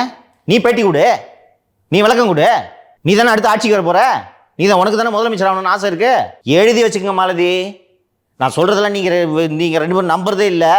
ஆட்சி போகும்னு சொன்னால் இப்போ லேசாக நம்பிக்கை வந்திருக்குன்னு நினைக்கிறேன். உங்களுக்கு 26 பிறகு திமுக கட்சியே இருக்காது. தமாஷ்க்கு சொல்ல, கருணாநிதி கட்டி காத்த கோட்டையை ஸ்டாலின் அதன் மீது ஏறி உட்கார்ந்து கலகலக்க வைத்து விட்டார். உதயநிதி தலைமை பதவிக்கு வரும்போது அந்த கலகலத்த கோட்டை கூட இருக்காது, தூள் தூளாகி இருக்கும். ஏனென்றால் அதிகாரம் இல்லாத போது ஒரு அமைப்பை வழிநடத்துவதற்கு மிக உறுதியான மன வலிமை வேண்டும், போர்த்திறன் வேண்டும், உத்திகள் வேண்டும். பழனிசாமிக்கு அது இருக்கிறது. அதனால தான் இந்த பக்கம் சொந்த கட்சிக்காரன் கூட சண்டை போட்டுக்கிட்டு இந்த பக்கத்து ஒரு சண்டை போட்டுன்னு இருக்கிறார். அவர் எம்ஜிஆர் படம்லாம் பார்த்துருக்க மாட்டேன். அந்த காலத்தில் 2 கத்தி வச்சு 2 வில்லன்ட்டு சண்டை ஃபைட் பண்ணுவாங்க, பார்த்துருக்கியா? நீங்கள் ஸ்டார்டிங் சொல்லும் போதெல்லாம் என்ன இவர் இப்படி சொல்லிட்டு இருக்காருன்ற ஒரு எண்ணம் இருந்து தான் சார். நீங்கள் சொன்ன மாதிரி அதிகாரத்தில் இல்லாத போது தன் கட்சியை தூக்கி நிறுத்துறதுக்கு அதுதான் மிகப்பெரிய டேலண்ட். வலிமை. அதிகாரம் இருக்கும்போது நாய் பையெல்லாம் கூட வந்திருக்குமா. நிறுத்திட்டாரு. இந்த போயிட்டு செங்கோட்டையிட்ட ஃபைட்டு, இந்த போட்டு விஜயபாஸ்கர்ட்ட ஃபைட்டு, இந்த போட்டு ஆர்பி உதயகுமார்ட்ட சண்டை, இந்த பக்கம் போட்டுக்கிட்டே ஸ்டாலின்ட்ட சண்டை. அப்படி போடணும். இதை உதயநிதி பண்ணுவாரா? ஒரு ரேஸ் நடந்துட்டு இருக்கு. முதலமைச்சர் ஃபாஸ்ட்டாக ஓடிட்டு இருக்காரு, விஜய் ஃபாஸ்ட்டாக ஓடிட்டு இருக்காரு, இபிஎஸ் என்ன இப்படி பொறுமையாக இருக்காரு அப்படின்னு பார்த்தா இந்த கடைசி நிமிஷத்தில் பொறுமையாக ஓடிட்டு இருக்கோம், ஃபாஸ்ட்டாக ஓட ஆரம்பிக்கிற மாதிரி கரூர் இன்சிடென்ட்டில் நம்ம கூட பேசி இருந்தோம். திரு விஜய் அவர்கள் பிரச்சாரத்தை ஆரம்பிச்சதும் அதோட ஃப்ளிப் சைடாக எடப்பாடி பின்தங்கிட்டாரு அப்படின்னு. இந்த கரூர் இன்சிடென்ட்டில் சல்லுன்னு முன்னாடி வந்து நின்ட்டாரு சார். சரி, இப்போ அதை பேசிவிட்டோம். இந்த கரூர் இன்சிடென்ட் முடிந்து 5 அல்லது 6 நாட்கள் ஆகிவிட்டது. இன்றைக்கி நாம் இதை ஒரு 1 வீக் கழித்து அனாலிசிஸ் பண்ணுறது சரியாக இருக்கும் என்று நான் நினைக்கிறேன். இன்றைக்கி உங்ககிட்ட ஒரு ஹைப்போதெட்டிக்கல் கொஸ்டின் கேட்குறேன். கரூர் துயர சம்பவம் நடக்கவில்லை. இன்றைக்கி தமிழக அரசியல் சூழல் எப்படி இருக்கும்? என்ன நடந்திருக்கும் சொல்லு பண்ணி. விஜய் அவர்கள் வந்து நல்லா உத்வேகமாக இன்னும் ஏதாவது பேசியிருப்பாரு. 10 ரூபா பாலாஜி அப்படின்னு சொல்லிட்டு பாட்டு பாடினாரு. அது மாதிரி இன்னொரு பாட்டு ரெடி பண்ணி உட்காந்து பாடுறதுக்கு ரெடி ஆகியிருப்பாரு. இன்னொன்று காங்கிரஸ் கூட்டணிக்கு கொஞ்சம் பேச்சுவார்த்தையெல்லாம் நடந்துருக்கு சார். இந்த சாட்டர்டேக்கு எந்த ஊர் அப்படின்ற மாதிரி அவங்க பிளான் பண்ணி பிரச்சாரத்துக்கு அவங்க கிளம்பி இருப்பாங்க சார். இது மாதிரி ஒரு நார்மலான நாட்கள் போயிட்டு இருந்திருக்கும் சார். 1-2 பாயிண்ட் தான் சொல்கிறீங்க, நிறைய விஷயங்கள் இருக்குது. திரு விஜய் அவர்கள் அடுத்தடுத்து ஒவ்வொரு சனிக்கிழமையும் ஒவ்வொரு ஊர்களுக்கு சென்றிருப்பார். ஒவ்வொரு ஊரிலும் கூடும் கூட்டங்கள் அவருடைய நம்பிக்கையை பல மடங்கு அதிகரித்திருக்கும். ஒரு கட்டத்தில் நவம்பர் மத்திய அல்லது நவம்பர் இறுதியில் காங்கிரஸ் கூட எனக்கு தேவையில்லை என்ற முடிவுக்கு வந்திருப்பார். காங்கிரஸ் தாவேக சின்னத்தில் நிற்க வேண்டும், தனி சின்னம் கொடுக்க முடியாது. ஏன்னா 2 வருஷம் சிஎம் கேட்டவர் கரெக்டாக நின்று இருக்கும். அதிமுக பாஜக கூட்டணி செய்திகளிலிருந்தே பின்னுக்கு தள்ளப்பட்டிருக்கும். ஏற்கனவே கிட்டத்தட்ட அது விஜய் சொல்கிறாரு. நான் அப்போது என்ன சொன்னேன்னா, இன்றைக்கி விஜயோட பிரச்சாரம் தொடங்கிய பிறகு திரு பழனிசாமியின் பிரச்சாரம் பின்தங்கி விட்டது, செய்திகளிலிருந்து பின்தங்கி விட்டது என்பது உண்மை அப்படின்னு. அதனால தான் அந்த பிரமணியா கூட பிடிச்சி திட்டிகிட்டு இருந்தேன். ட்ராக்ஷன் கிடைக்கிறதுக்கு விஜய் கூட அவர் என்கேஜ் பண்ணணும்னு சொன்னேன் ஒரு நிகழ்ச்சியில், ஞாபகம் இருக்கா? என்ன பண்ணணும் அப்படின்ட்டு நீங்கள் கேட்டபோது திரு விஜய் அவர்கள் சொல்வது தவறு, திமுகவுக்கும் தாவேக்கும் தான் போட்டின்னு சொல்கிறது தவறு, விஜய்க்கு எங்கள் கட்சியை பற்றி தெரியல, எங்கள் கட்சியோட லீடரை விஜய் பயன்படுத்துகிறாருன்னு வம்புழுக்கணும், ஸோ இதில் ரிலவெண்ட்டாக இருக்கணும் அப்படின்ட்டு நான் சொல்லியிருந்தேன். திமுக உள்ளபடியே மகிழ்ச்சியாக இருந்திருக்கும். ரைட்டு, விஜய் தனியாக போகிறாரு, விஜய் நினச்சிக்கிட்டு இருப்பார் நமக்கு காங்கிரஸ் கூட வேண்டியதில்லை, 234 தொகுதியிலேயும் நம்ம கேண்டிடேட்டை போட்டு ஒரு 150 ஜெயிச்சிருவோம். ஜான் ஒரு துணை முதல்வர், ஆதவர்ஜன் ஒரு துணை முதல்வர், புஷி ஆனந்துக்கெல்லாம் பதவியெல்லாம் கிடையாது. நிர்மல்குமார் அண்ணே, நிர்மல்குமாருக்கு ஏதாவது இலாக்கா கொடுப்பாங்க. துணை முதல்வர் 2 பேர் தான், ஜான், ஆதவ். அவங்களுக்கெல்லாம் மற்ற இலாக்காக்கள் கொடுப்பார்கள். ஒவ்வொருத்தரும் எனக்கு இந்த இலாக்கா அப்படின்னு சொல்லிட்டு ஒவ்வொருவரும் திட்டமிட்டு கொண்டு கனவுலகில் மிதந்து கொண்டு இருந்திருப்பார்கள். திமுகவுக்கு தெரியும் விஜய் தனியாக நின்னார்னா ஜெயிக்க முடியாது, ஆட்சி அமைக்கிற அளவுக்கு அவர் வெற்றி பெறுவதற்கு வாய்ப்பில்லை அப்படின்ட்டு. ஸோ விஜயை தனியாக நிற்பதற்கு ஆதவ் மூலமாக என்னென்ன உதவிகளை செய்ய முடியுமோ அவர்கள் செய்து கொண்டிருந்திருப்பார்கள். சொல்லு அடுத்து கண்டிப்பாக சிஎம்னு சொல்லுன்ட்டு அதோட சொன்னேன்னு அவரும் ஆதட்ட, அண்ணே டெஃபினட்டாக சிஎம்ன்றாங்க, இது பாருங்கண்ணே சர்வே அப்படின்ட்டு இவர் எக்ஸலில் ஒரு ஷீட் அடித்து கொண்டு போய் கொடுத்து காமிச்சிட்டு இருப்பார். ஆனால் அந்த பாட்டு செம்ம ஹிட் ஆகிடுச்சுண்ணே, 10 ரூபா. அதே மாதிரி இப்போ 1 ரூபான்னு ஒரு பாட்டு ஒன்று உருட்டலாம் அடுத்த இதில் என்று 12 மணின்னு சொல்லிட்டு 7 மணிக்கு போனோம், 12 மணின்னு சொல்லிட்டு நைட்டு 12 மணிக்கு போவோம்னே. ஒரு 12 ஹவர் கேப்பு கொடுத்தா தானே நமக்கு கெத்து தெரியும். அது வெறும் 5 மணி நேரம் 6 மணி நேரத்துக்கு இவ்வளோ கூட்டம் சேர்ந்துச்சு, 12 மணி நேரம் அடுத்தது விட்டா போவோம்ண்ணே அப்படின்னு பிளான் போட்டுட்டு இருந்திருப்பாங்க. பிப்ரவரி வரைக்கும் அந்த கேம்பெயின் நீட்டிக்கப்பட்டிருந்தது அல்லவா, மார்ச் வரைக்கும் வச்சுருவோம்னே, இன்னும் 2 மாவட்டத்தை சேர்த்துக்கலாம், பிரித்து போடலாம் என்று இவர்கள் சொல்லியிருந்திருப்பார்கள். 12 மணிக்கு கரூரில் பேசுகிறாரு, ஃபஸ்ட்டு பாயிண்டில் 10 மணிக்கு பேசுகிறாருன்னு சொன்னாங்க. ஆனால் ஏன் சார் சென்னையிலேருந்தே 10:30 தான் கிளம்புனாங்க? யார்கிட்டமா இதை போய் கேட்குறது? நீங்கள் தான் திட்டமிடுறீங்க, 8 மணிக்கு ஃப்ளைட் ஏறணும், இத்தனை மணிக்கு அங்கே ரீச் ஆகணும்னு சொன்ன இடத்துக்கு போக வேண்டியது தானே. இது யாராவது ஏன் டைமிங் இவ்வளோ கிளியராக நான் சொல்கிறேன்னா, நாளைக்கு நம்ம பிளான் பண்ணுறோம் சார் 12 மணிக்கெலாம் அங்கே பேசிடுவாங்கன்னு சொல்கிறாங்க. நம்ம வந்து வழக்கம் போல் சண்டே பேசாமல் சாட்டர்டேவே கொஞ்சம் 12 மணி வரைக்கும் வெயிட் பண்ணிட்டு அவர் என்ன பேசுகிறாருன்னு பார்த்துட்டு பேசிடுவோம் சார். அன்னைக்கு அரசியல் அரட்டை இல்லை. நான் என்ன சொன்னேன், அதுக்கெல்லாம் வாய்ப்பே இல்லை, வாங்க இன்னைக்கு ப்ரோக்ராமை முடிக்கலாம், வழக்கம் போல் சண்டேவே அரசியல் அரட்டையில் விஜய் என்ன பேசுகிறாரோ பேசிடலாம். இது வேற நீங்கள் சொன்னீங்க 10:30 மணிக்கு தான் கிளம்பவே செய்கிறாங்க சென்னையில இருந்து அப்படின்னு. ஸோ எனக்கு நிச்சயமாக இது டயத்துக்கு போக மாட்டாங்கிறது எனக்கு தெரியும். நான் எதை அனுமானித்தென்றால் இவர் போகிறதே இவ்வளோ லேட்டாக போகணும்னு எதிர்பார்க்கல. 10:30 நீங்கள் பிளான் போனாலே மதியம் 1:30 ஆகிடும், இழுத்துக்கிட்டு இருப்பாங்க. நம்ம 2 மணிக்கு ஷூட்டை வச்சு என்ன நைட்டு 10 மணிக்கா போட முடியும்? அதனால எனக்கு நம்பிக்கை இல்லை நீங்கள் டயத்துக்கு போக மாட்டார்ன்றது எனக்கு நல்லாக தெரியும். பொதுவாக நீங்கள் வந்து ஒரு இடத்துக்கு 10 மணிக்கு போய் சேரணும்னு வைங்களேன், 9 மணிக்கு வீட்டில் இருந்து கிளம்பணும்னா பஞ்சலாக கிளம்புவீங்கன்றதை தாண்டி 8:50க்கெல்லாம் உயிர் அங்கே போயிடும், கூடு மட்டும்தான் வீட்டில் இருக்கும். ஸோ அந்த அளவுக்கு நாமளே பஞ்சுவலாக இருக்கோம். நமக்காக ஒருவரை காக்க வைக்கக்கூடாது. நம்மளோட நேரம் எவ்வளோ நமக்கு முக்கியமோ அது மாதிரி தான் அவங்களோட நேரமா. ஒன்று பார்க்கணுன்னு வர்றாங்கன்றதுக்காக 10 மணி நேரம் நில்லுன்னு சொன்னேன்னா ஒரு என்ன பஸ் இது? எனக்கு அது பிடிக்காது. இப்போ நம்ம யாராவது இப்போ நம்மள நேரத்தை வேஸ்ட் பண்ணோன்னா எனக்கு செம்ம காண்டாகும். நீ வர்றதுக்கு வெயிட் பண்ணிருக்கமா நான் அப்படின்னு. அப்படி தானே மற்றவங்களாம் நினைப்பாங்க. 10 மணிக்கு டைம்னா 10 மணிக்கு போயிடணும். போயிட்டு அவங்க வேலையை முடிச்சுட்டு அவங்க நேரமும் முக்கியம், நம்ம நேரமும் முக்கியம். எனக்கு மட்டும்தான் நேரம் முக்கியம், அவன் வெட்டியாக இருக்கிறான்ற எண்ணம் நமக்கு இருக்கக்கூடாதுன்றதுனால தான் நான் அது குறித்த நேரத்துக்கு இருக்கணுன்றதை நான் அப்படியே ஃபாலோ பண்ணிட்டு வரேன். ஸோ இது திமுக பிஜேபி இந்த மாதிரி சூழ்நிலையில் இருக்கும். இன்றைக்கி போஸ்ட் கரூர் ஸ்டாம்பீட் என்ன சிச்சுவேஷன்னு அனலைஸ் பண்ணுவோம். இப்போது விஜய் தனியாக போட்டியிட வாய்ப்பு இருக்கிறதா? சின்ன கேஸுக்கே நிர்வாகிகள் போயிட்டு ஒளிஞ்சிக்கிறாங்க, தாவேக்கு ஆஃபீஸையும் மூடிட்டு ஓடிடுறாங்க. ஸோ இப்போ நம்ம ஆல்ரெடி பேசின விவகாரத்துக்கு வருவோம். அதிமுகவும் திமுகவும் நினச்சிதுன்னா அந்த நிர்வாகிகளை விலைக்கு வாங்க முடியும். இதுக்கு நடந்ததுக்கப்புறம் அவர் வந்து புரிஞ்சிருப்பார் சார், கட்டமைப்பு இல்லை அப்படின்றது. நானும் சொன்னேன், சில பத்திரிகையாளர்களும் சொன்னார்கள் கட்டமைப்பு இல்லைன்ட்டு. இவங்க என்ன சொன்னாங்க, என்னையா பெரிய கட்டமைப்பு, இந்த ஃபோனில் இது இப்படி 4 பட்டன் நமக்குன்னா அந்த கட்டமைப்பு வந்துடாதா என்று அவர்கள் நினைத்து கொண்டிருந்தார்கள். கட்டமைப்பு எவ்வளவு முக்கியம் என்பதை விஜய் அவர்கள் இந்நேரம் உணர்ந்து கொண்டிருந்திருப்பார்.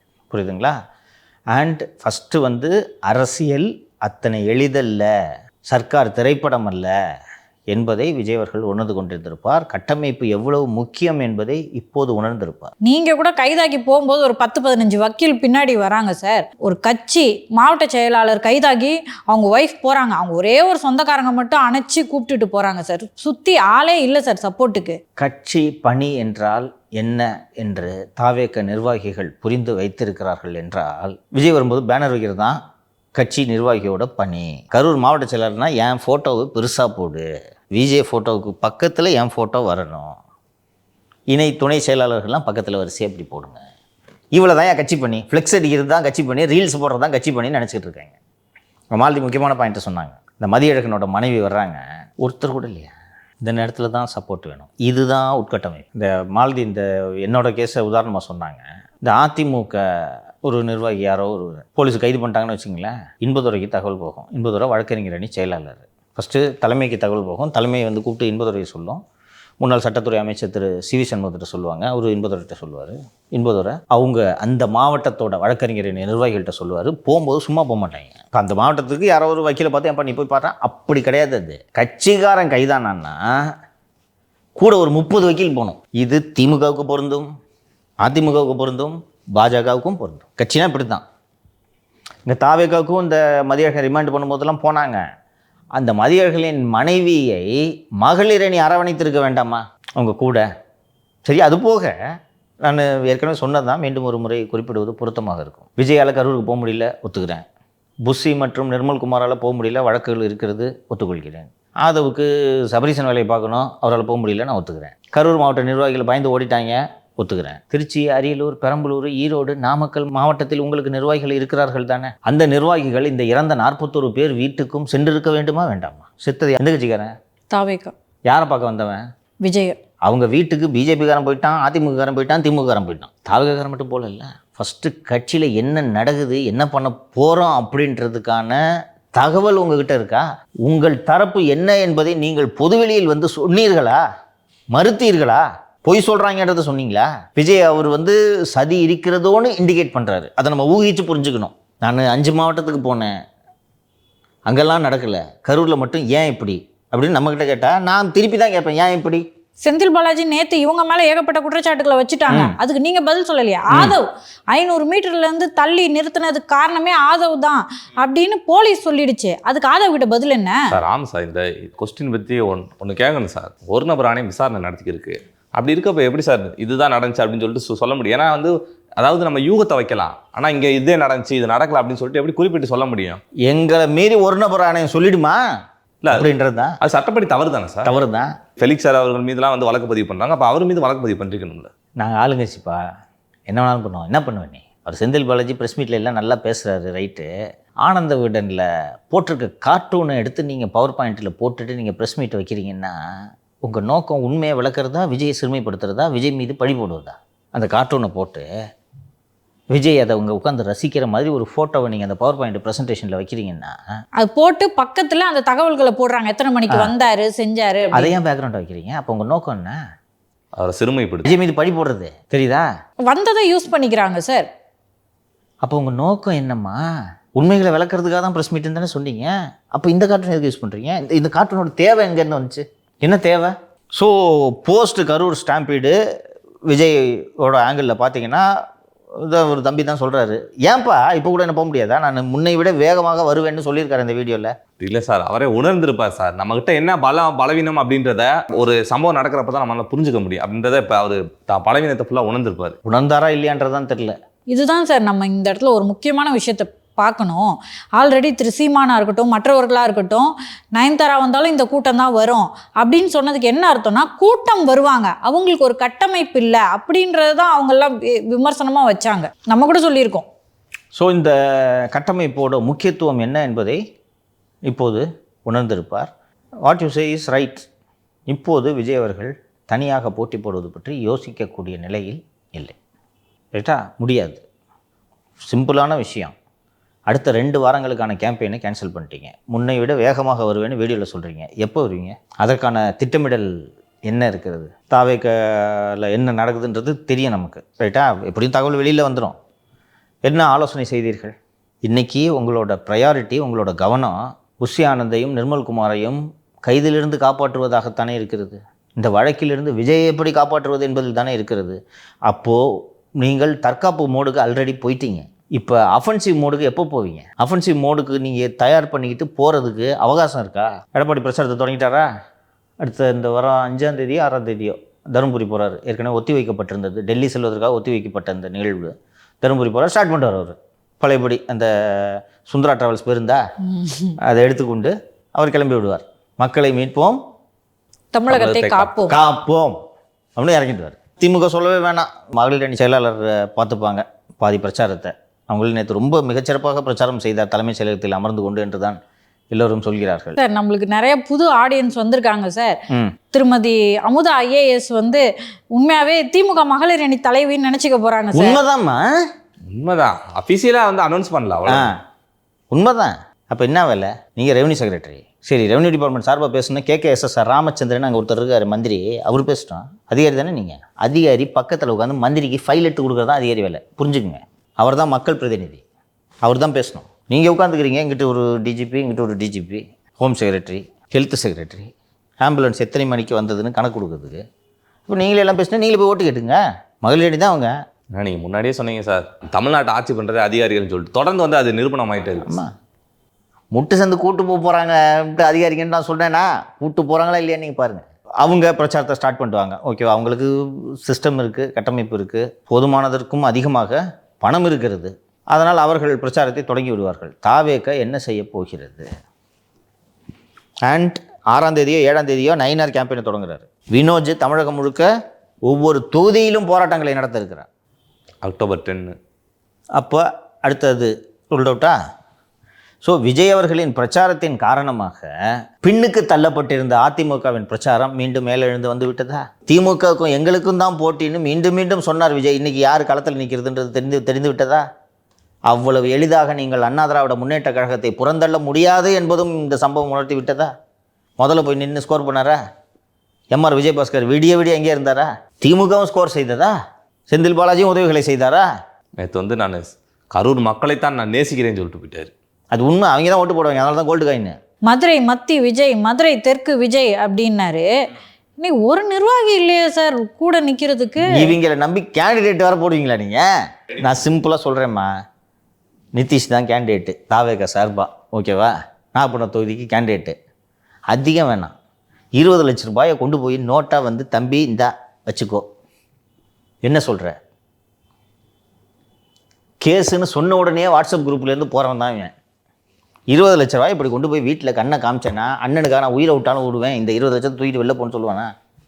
50 லட்சமாக கொண்டு போகிறேன், என்ன பண்ணுவேன்?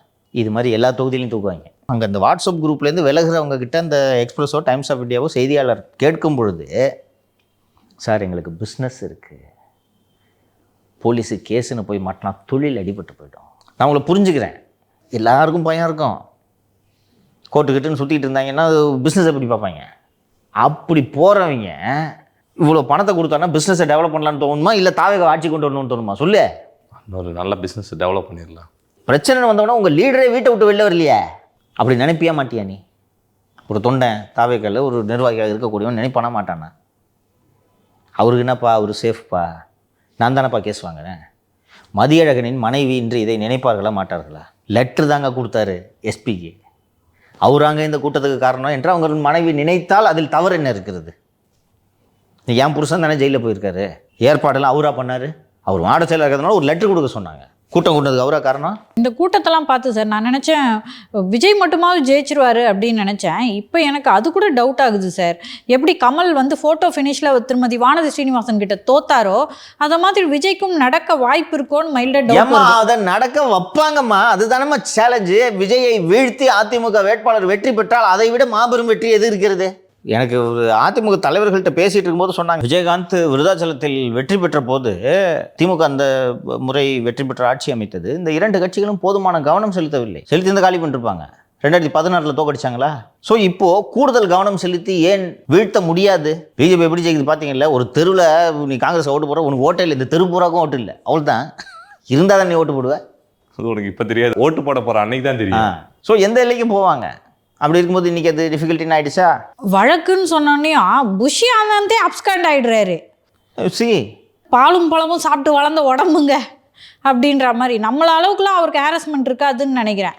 அந்த அளவுக்கு ஹாரஸ்மெண்ட்லாம் இருக்காதுமா. சிறை தான், சிறையை நீங்கள் பார்க்கணும், அதை எதிர்கொள்றதுக்கு நீங்கள் தயார் இல்லை என்பது தான். பட் ஆன்டிசிபேட்டரி பெயில் ஃபைல் பண்ணியிருக்காங்க. ஆன்டிசிபேட்டரி பெயில் ஃபைல் பண்ணிவிட்டு நீதிமன்றம் தீர்ப்பளிக்கும் வரை அவர்கள். அப்படி இருக்கும்போது தாவேகா நிர்வாகி ரொம்ப கீழ்மட்டத்தில் இருக்கவங்க எதுக்காக வந்து வழக்கை சந்திக்கணும்னு நினைக்க தானே செய்வாங்க. அவங்க குடும்பம்லாம் சுற்றி உட்காந்து அழுகும். அப்போது நீங்கள் வெற்றி பெற மாட்டீர்கள் என்று தெரிந்தால் உங்களுக்காக களத்தில் முன்னின்று ஏன் தாவேக நிர்வாகிகள் சிறை செல்ல வேண்டும் என்று யோசிப்பார்களா மாட்டார்களா? ஸோ இவை எல்லாவற்றையும் விஜய் அவர்கள் யோசிக்க வேண்டும். இன்னைக்கு அதே போல் கரூர் சம்பவத்துக்கு முன்பாக திமுகவுக்கான வெற்றி வாய்ப்பு சாதகமாகத்தான் இருந்தது இல்லையா? அதிமுக பின்தங்கி கொண்டிருந்தது. விஜய் கணிசமான வாக்குகளை பிரிப்பார், எளிதாக திமுக வெற்றி பெறும் என்ற ஒரு தோற்றம் இருந்தது. இன்றைக்கி அந்த தோற்றம் மாறி இருக்கா? ஊராக போய் ஐயோ நாங்கள் இல்லை எல்லாத்துக்கும் விஜய் தாங்க காரணம்னு இவங்க பேசுவதிலிருந்தே இவர்களது பதற்றம் தெரிகிறதா? உள்துறை அமைச்சர் பேசினார் நேற்றைய நிகழ்ச்சியில், நான் சொல்லியிருந்தேன். அது அடுத்த கட்டமாக எங்கே போகும் என்பதை ஓரளவுக்கு உங்களாலும் ஊகிக்க முடியும். அது நடந்தால் திமுகவின் கதி அதோ கதி. என்னால் அப்படி யூகிக்க முடியல சார். ஜஸ்ட் ஒரு ட்ராஜடி நடந்திருக்கு, அதுக்கு வந்து ஃபோன் பண்ணி ஆறுதல் சொல்லியிருக்காரு திரு அமித்ஷா, அவ்வளோதான். அதுக்கு மேலே அடுத்த கட்டமாக திரு விஜய் அவர்கள் ஒரு மூவ் பண்ணுவார், ஃபார்வர்டாக போவார் அப்படின்னு எனக்கு தோணலை. ரைட்டு. அப்போ விஜய் என்ன பண்ணுவார்?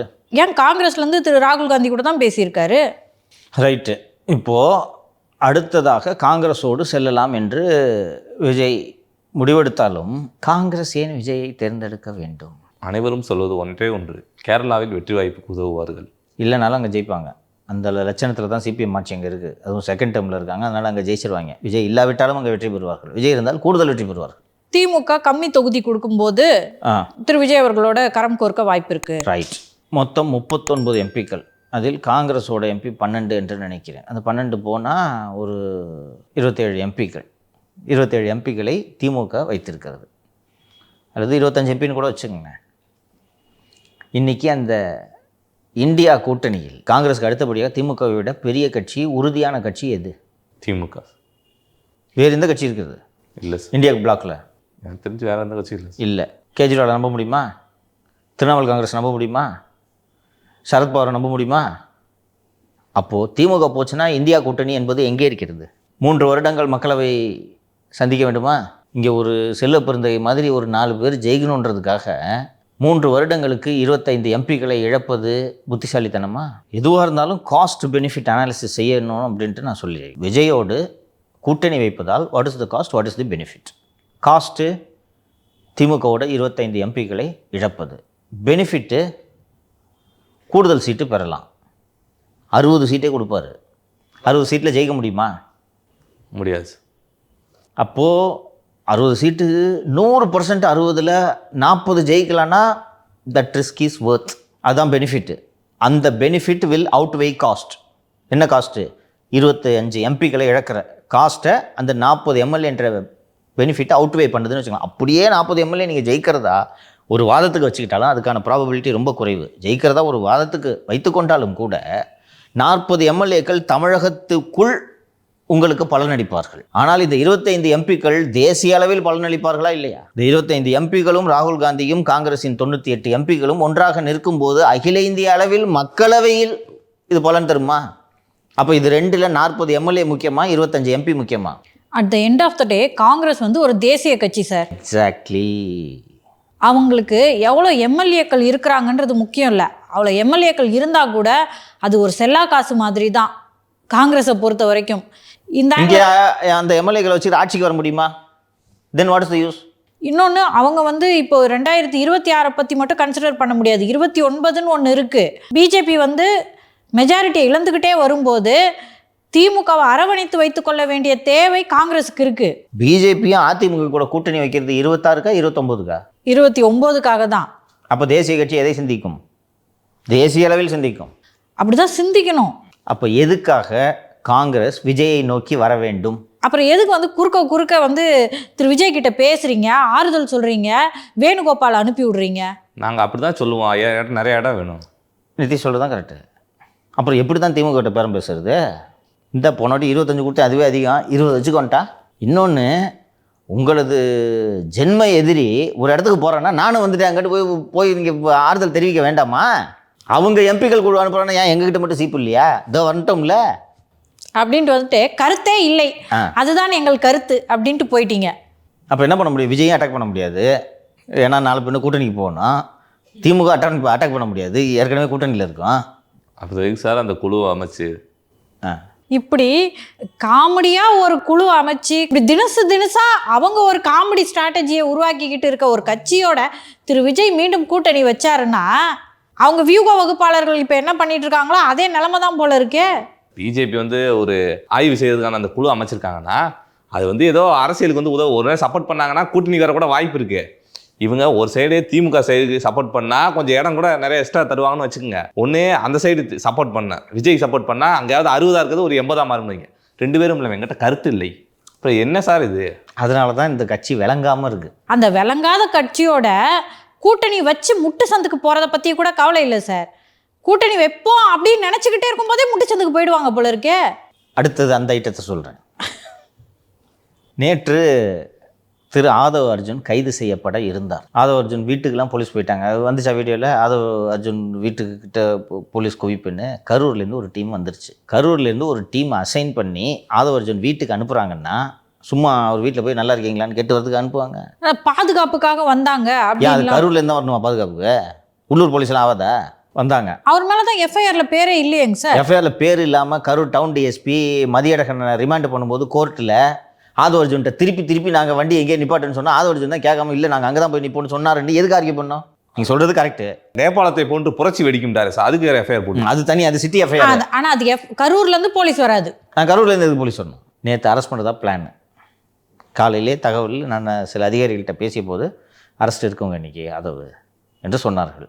ஏன் போலீஸார் திரும்பி சென்றனர்? நடுங்கிட்டார். இந்த வெற்று சவடால் விடுறவங்களெல்லாம் பார்த்தீங்கன்னா உள்ளுக்குள்ளே இப்படி தான் இருப்பாங்க. நடுங்கிட்டு யாருக்கு போன போட்டிருப்பாரு? ராகுல் காந்தி அவர்கள். விஜய்க்கா கற்றுக்கிட்ட அரசியல் இவ்வளோ தான். மாப்பிள்ளை சாருக்கு அவரா வந்து கரூர் போலீஸை கண்ட்ரோல் பண்ணுறாரு. அவர் தான் எல்லாத்தையும் கண்ட்ரோல் பண்ணுறாரு. சிஎம் அப்புறம் சிஎம் கண்ட்ரோல் பண்ணுறாரு நினச்சிட்ருக்கீங்களா நீங்கள்? அருட்தந்தை அல்வா அதிகாரியெல்லாம் யார் இந்த பதவிக்கு கொண்டு வந்தது? ஊருக்குள்ள வர பேசிக்கிறாங்க. முதலமைச்சருக்கு அடுத்து மாப்பிள்ளை சார் தான் அடுத்த சிஎம்னு. அது மருமக சண்டை, அது தண்ணி நடக்கட்டும், அது நடக்காமல் போகாது. ஸோ மாப்பிள்ளை சாரை அழைத்ததும் மாப்பிள்ளை சார் கரூர் போலீஸாரை பேச வேண்டியவர்களிடம் பேசி அருட்தந்தைக்கிட்ட சொன்னா அவர் பண்ணிவிடுவார். அருட்தந்தை மாப்பிள்ளை சொல்கிறது முடியாதுன்றவரை அண்டு சொன்னதும் திரும்பி போய்விட்டார். சரியா? சரி, போலீஸை திருப்பி கூப்பிட்டாச்சு, கைது செய்ய மாட்டோம். அண்ணனுக்கு நீ என்ன தருவேன்னு கேட்பாரா கேட்க மாட்டாரா? கண்டிப்பாக கேட்பாங்க. ரைட்டு. இப்போது உள்துறை அமைச்சர் விஜயிடம் பேசினார் என்று தகவல் வருகிறதா? உள்துறை அமைச்சர் விஜயிடம் பேசி விஜய்க்கு நாங்கள் சப்போர்ட் பண்ணுறோன்னு சொல்லிட்டாருனாலே சிக்கல்னு அர்த்தம். நீங்கள் தான் சொன்னீங்க இது கூட்டணி இல்லைன்னு, இப்படி தான் ஆரம்பிக்கும். சப்போர்ட் பண்ணுறான்னு சொல்லிட்டாங்களா? இது அடுத்த கட்டத்தை நோக்கி பயணித்து விஜய் அதிமுக பாஜக கூட்டணிக்கு சம்மதித்தால் திமுகவின் நிலைமை சாரி முடிஞ்சு. அப்போது இதை வேடிக்கை பார்த்துட்டு அமைதியாக இருக்குமா திமுக? அப்போது ஆதவ அர்ஜுனுக்கு வேலை வைக்கிறார் மாப்பிள்ளை சார். என்ன வேலை? டெல்லிக்கு கிளம்பி சென்று ராகுல் காந்தி கிட்ட பேசி கூட்டணிக்கு பீகார் தேர்தல் முடிஞ்ச உடனே உறுதியாக அவங்க கூட சைன் பண்ணுறோம். சரி, அதுக்கு என்ன பண்ணணும்? நாங்கள் சைன் பண்ணுறது உறுதி, அது வரைக்கும் பிஜேபி கூட அண்ணன் தண்ணி புழங்காத. ஆதவ் சொன்னோடனே ராகுல் காந்தி ஏற்றிப்பாரா? ஆதவ் கிட்ட ராகுல் காந்தி பேசுவாரா? அது தெரியல. ஆதவ் யாரிடம் பேசி கொண்டிருக்கிறார் காங்கிரஸில் என்பதையும் நான் வெளிப்படையாக இப்போது சொல்கிறேன். ஆதவ் காங்கிரஸில் இன்டலெக்சுவல் செல்லோட தலைவராக இருக்கக்கூடிய தமிழகத்தைச் சேர்ந்த திரு பிரவீன் சக்கரவர்த்தி என்பவரிடம் பேசி கொண்டிருக்கிறார். பிரவீன் சக்கரவர்த்தி யார் என்றால், காங்கிரஸ்ன்றது வந்து ஒரு இந்த சத்திரம்னு சொல்லுவாங்கள்ல அந்த காலத்தில், கேள்விப்பட்டீங்களா? யார் வேணாலும் வரலாம், தங்கலாம், போகலாம், அது மாதிரி அந்த கட்சி. இந்த பிரவீன் சக்கரவர்த்தியும் அப்படியே அந்த சத்திரத்தில் தங்கியிருப்பவர்களில் ஒருவர். அவராலேயே ராகுல் காந்தியிடம் நெருங்கி பேச முடியாது. இதுதான் யதார்த்தம். ராகுலுக்கு அவர் மீது எந்த மரியாதையும் இல்லை ஒரு சில காரணங்களால். அதனால் ராகுல் அவரை கேட்டெல்லாம் இந்த முடிவுகளை எடுக்கப் போவது கிடையாது. ஆனால் ஆதவ் அர்ஜுனோட முக்கியமான ஒரே சோர்ஸு காங்கிரஸில் பிரவீன் சக்கரவர்த்தி. பிரவீன் சக்கரவர்த்தி கிட்ட ராகுல் காந்தி பேசுகிறதே இல்லைன்றது ஆதவுக்கும் தெரியாது, விஜய்க்கும் தெரியாது. பிரவீன் சக்கரவர்த்தி எந்த இடத்துல வச்சுக்கிட்டு இருக்காங்கன்றது அந்த கட்சியில் மேல்மட்டத்தில் விவரங்கள் அறிந்தவர்களுக்கு மட்டும்தான் தெரியும். ஆனால் பிரவீன் சக்கரவர்த்தி என்ன கேட்காம ராகுல் காலையில் காப்பி கூட குடிக்க மாட்டார்னு உருட்டுவார். ஆனால் மாப்பிள்ளை சாரும் போய் பார்க்க சொல்லியிருக்காரு சார். அப்போ அவருக்கும் தெரியாதா? எதுக்கு பார்க்க சொல்லியிருக்காருன்னு சொல்கிறேன்.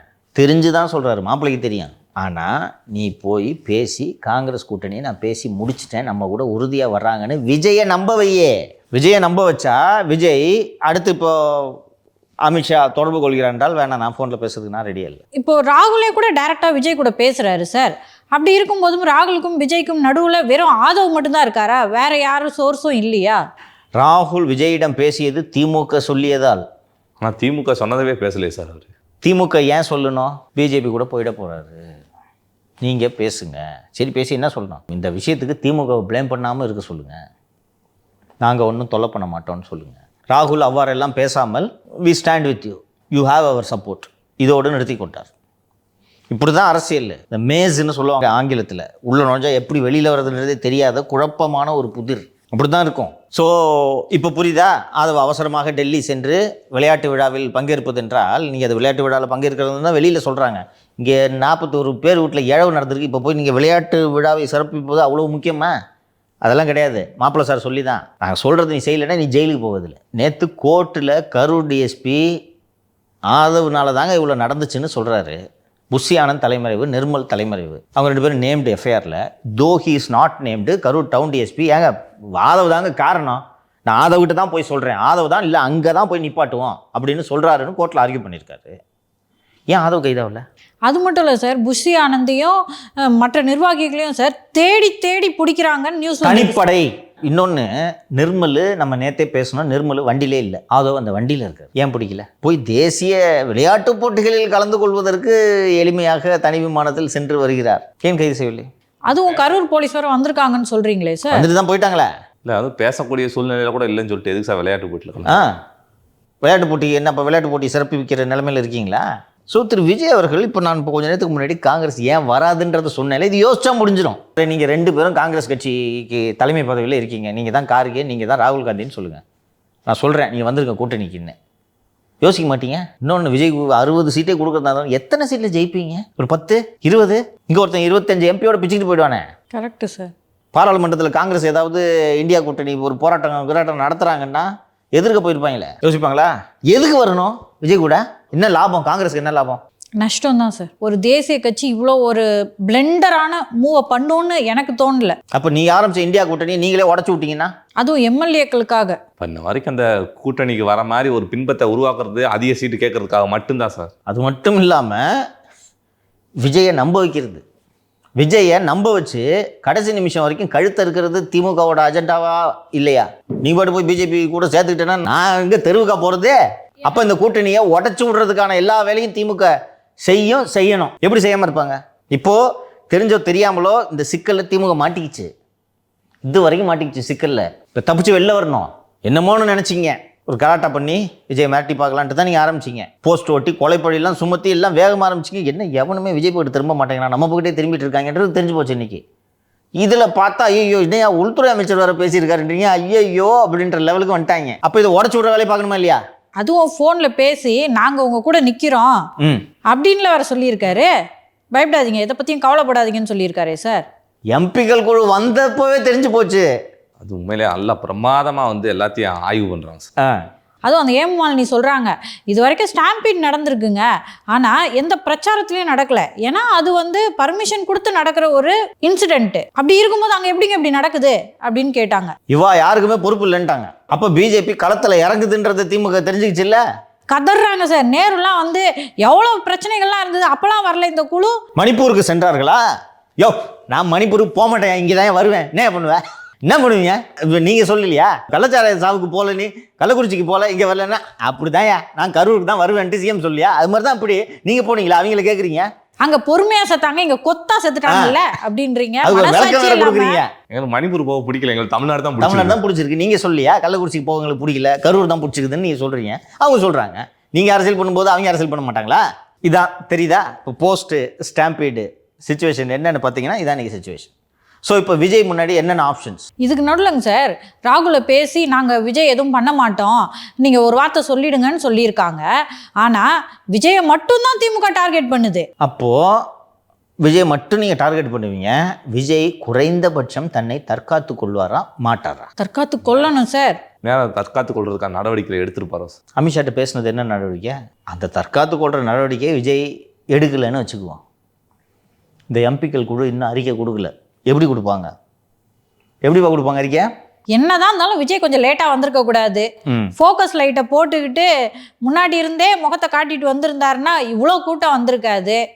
கோழி கழுத்து மாதிரி இருக்க ஒரு இடத்துல விஜய் நிர்வாகிகள் எதுக்கு பர்மிஷன் கொடுத்தோன்னு ஏற்றுக்கிட்டாங்க? ஏன் அந்த இடத்த கேட்டாங்க? கோழி கழுத்து உள்ள போய் பஸ்ஸை விடலாமா? வருமா அறிக்கை? தேசிய மகளிர் ஆணையம், தேசிய குழந்தைகள் ஆணையம் வருமா? நாங்களும் பல கட்டமாக ஆய்வு பண்ணோம். சுற்றி பார்த்தப்ப தப்பு நடந்த மாதிரி தான் இருக்கு. ஆனால் விஜய் தான் பொறுப்பு. விஜயும் ஒரு பொறுப்புன்றாங்க, விஜய் தான் பொறுப்புன்னு சொல்ல மாட்டாங்க. நடக்குமா?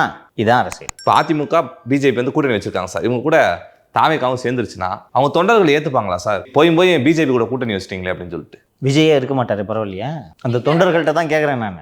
இல்லை அதான் எங்கே இருப்பார் நான் கேட்குறேன். ஜெயிலில் இருப்பார், இல்லைன்னா விசாரணை ஆணையத்தில் இருப்பார், பரவாயில்லையா? லுக், விஜய் டைரெக்டாக ரெஸ்பான்சிபிள் இல்லையே தவிர இன்டைரக்டாக ரெஸ்பான்சிபிளாக இல்லையா? ஃபிக்ஸ் பண்ண முடியுமா? முடியாதா? லேட்டாக வந்தது ஒன்று போதாதா? இப்போ சொல்லு, ஏற்றுக்கிறியா இல்லையா?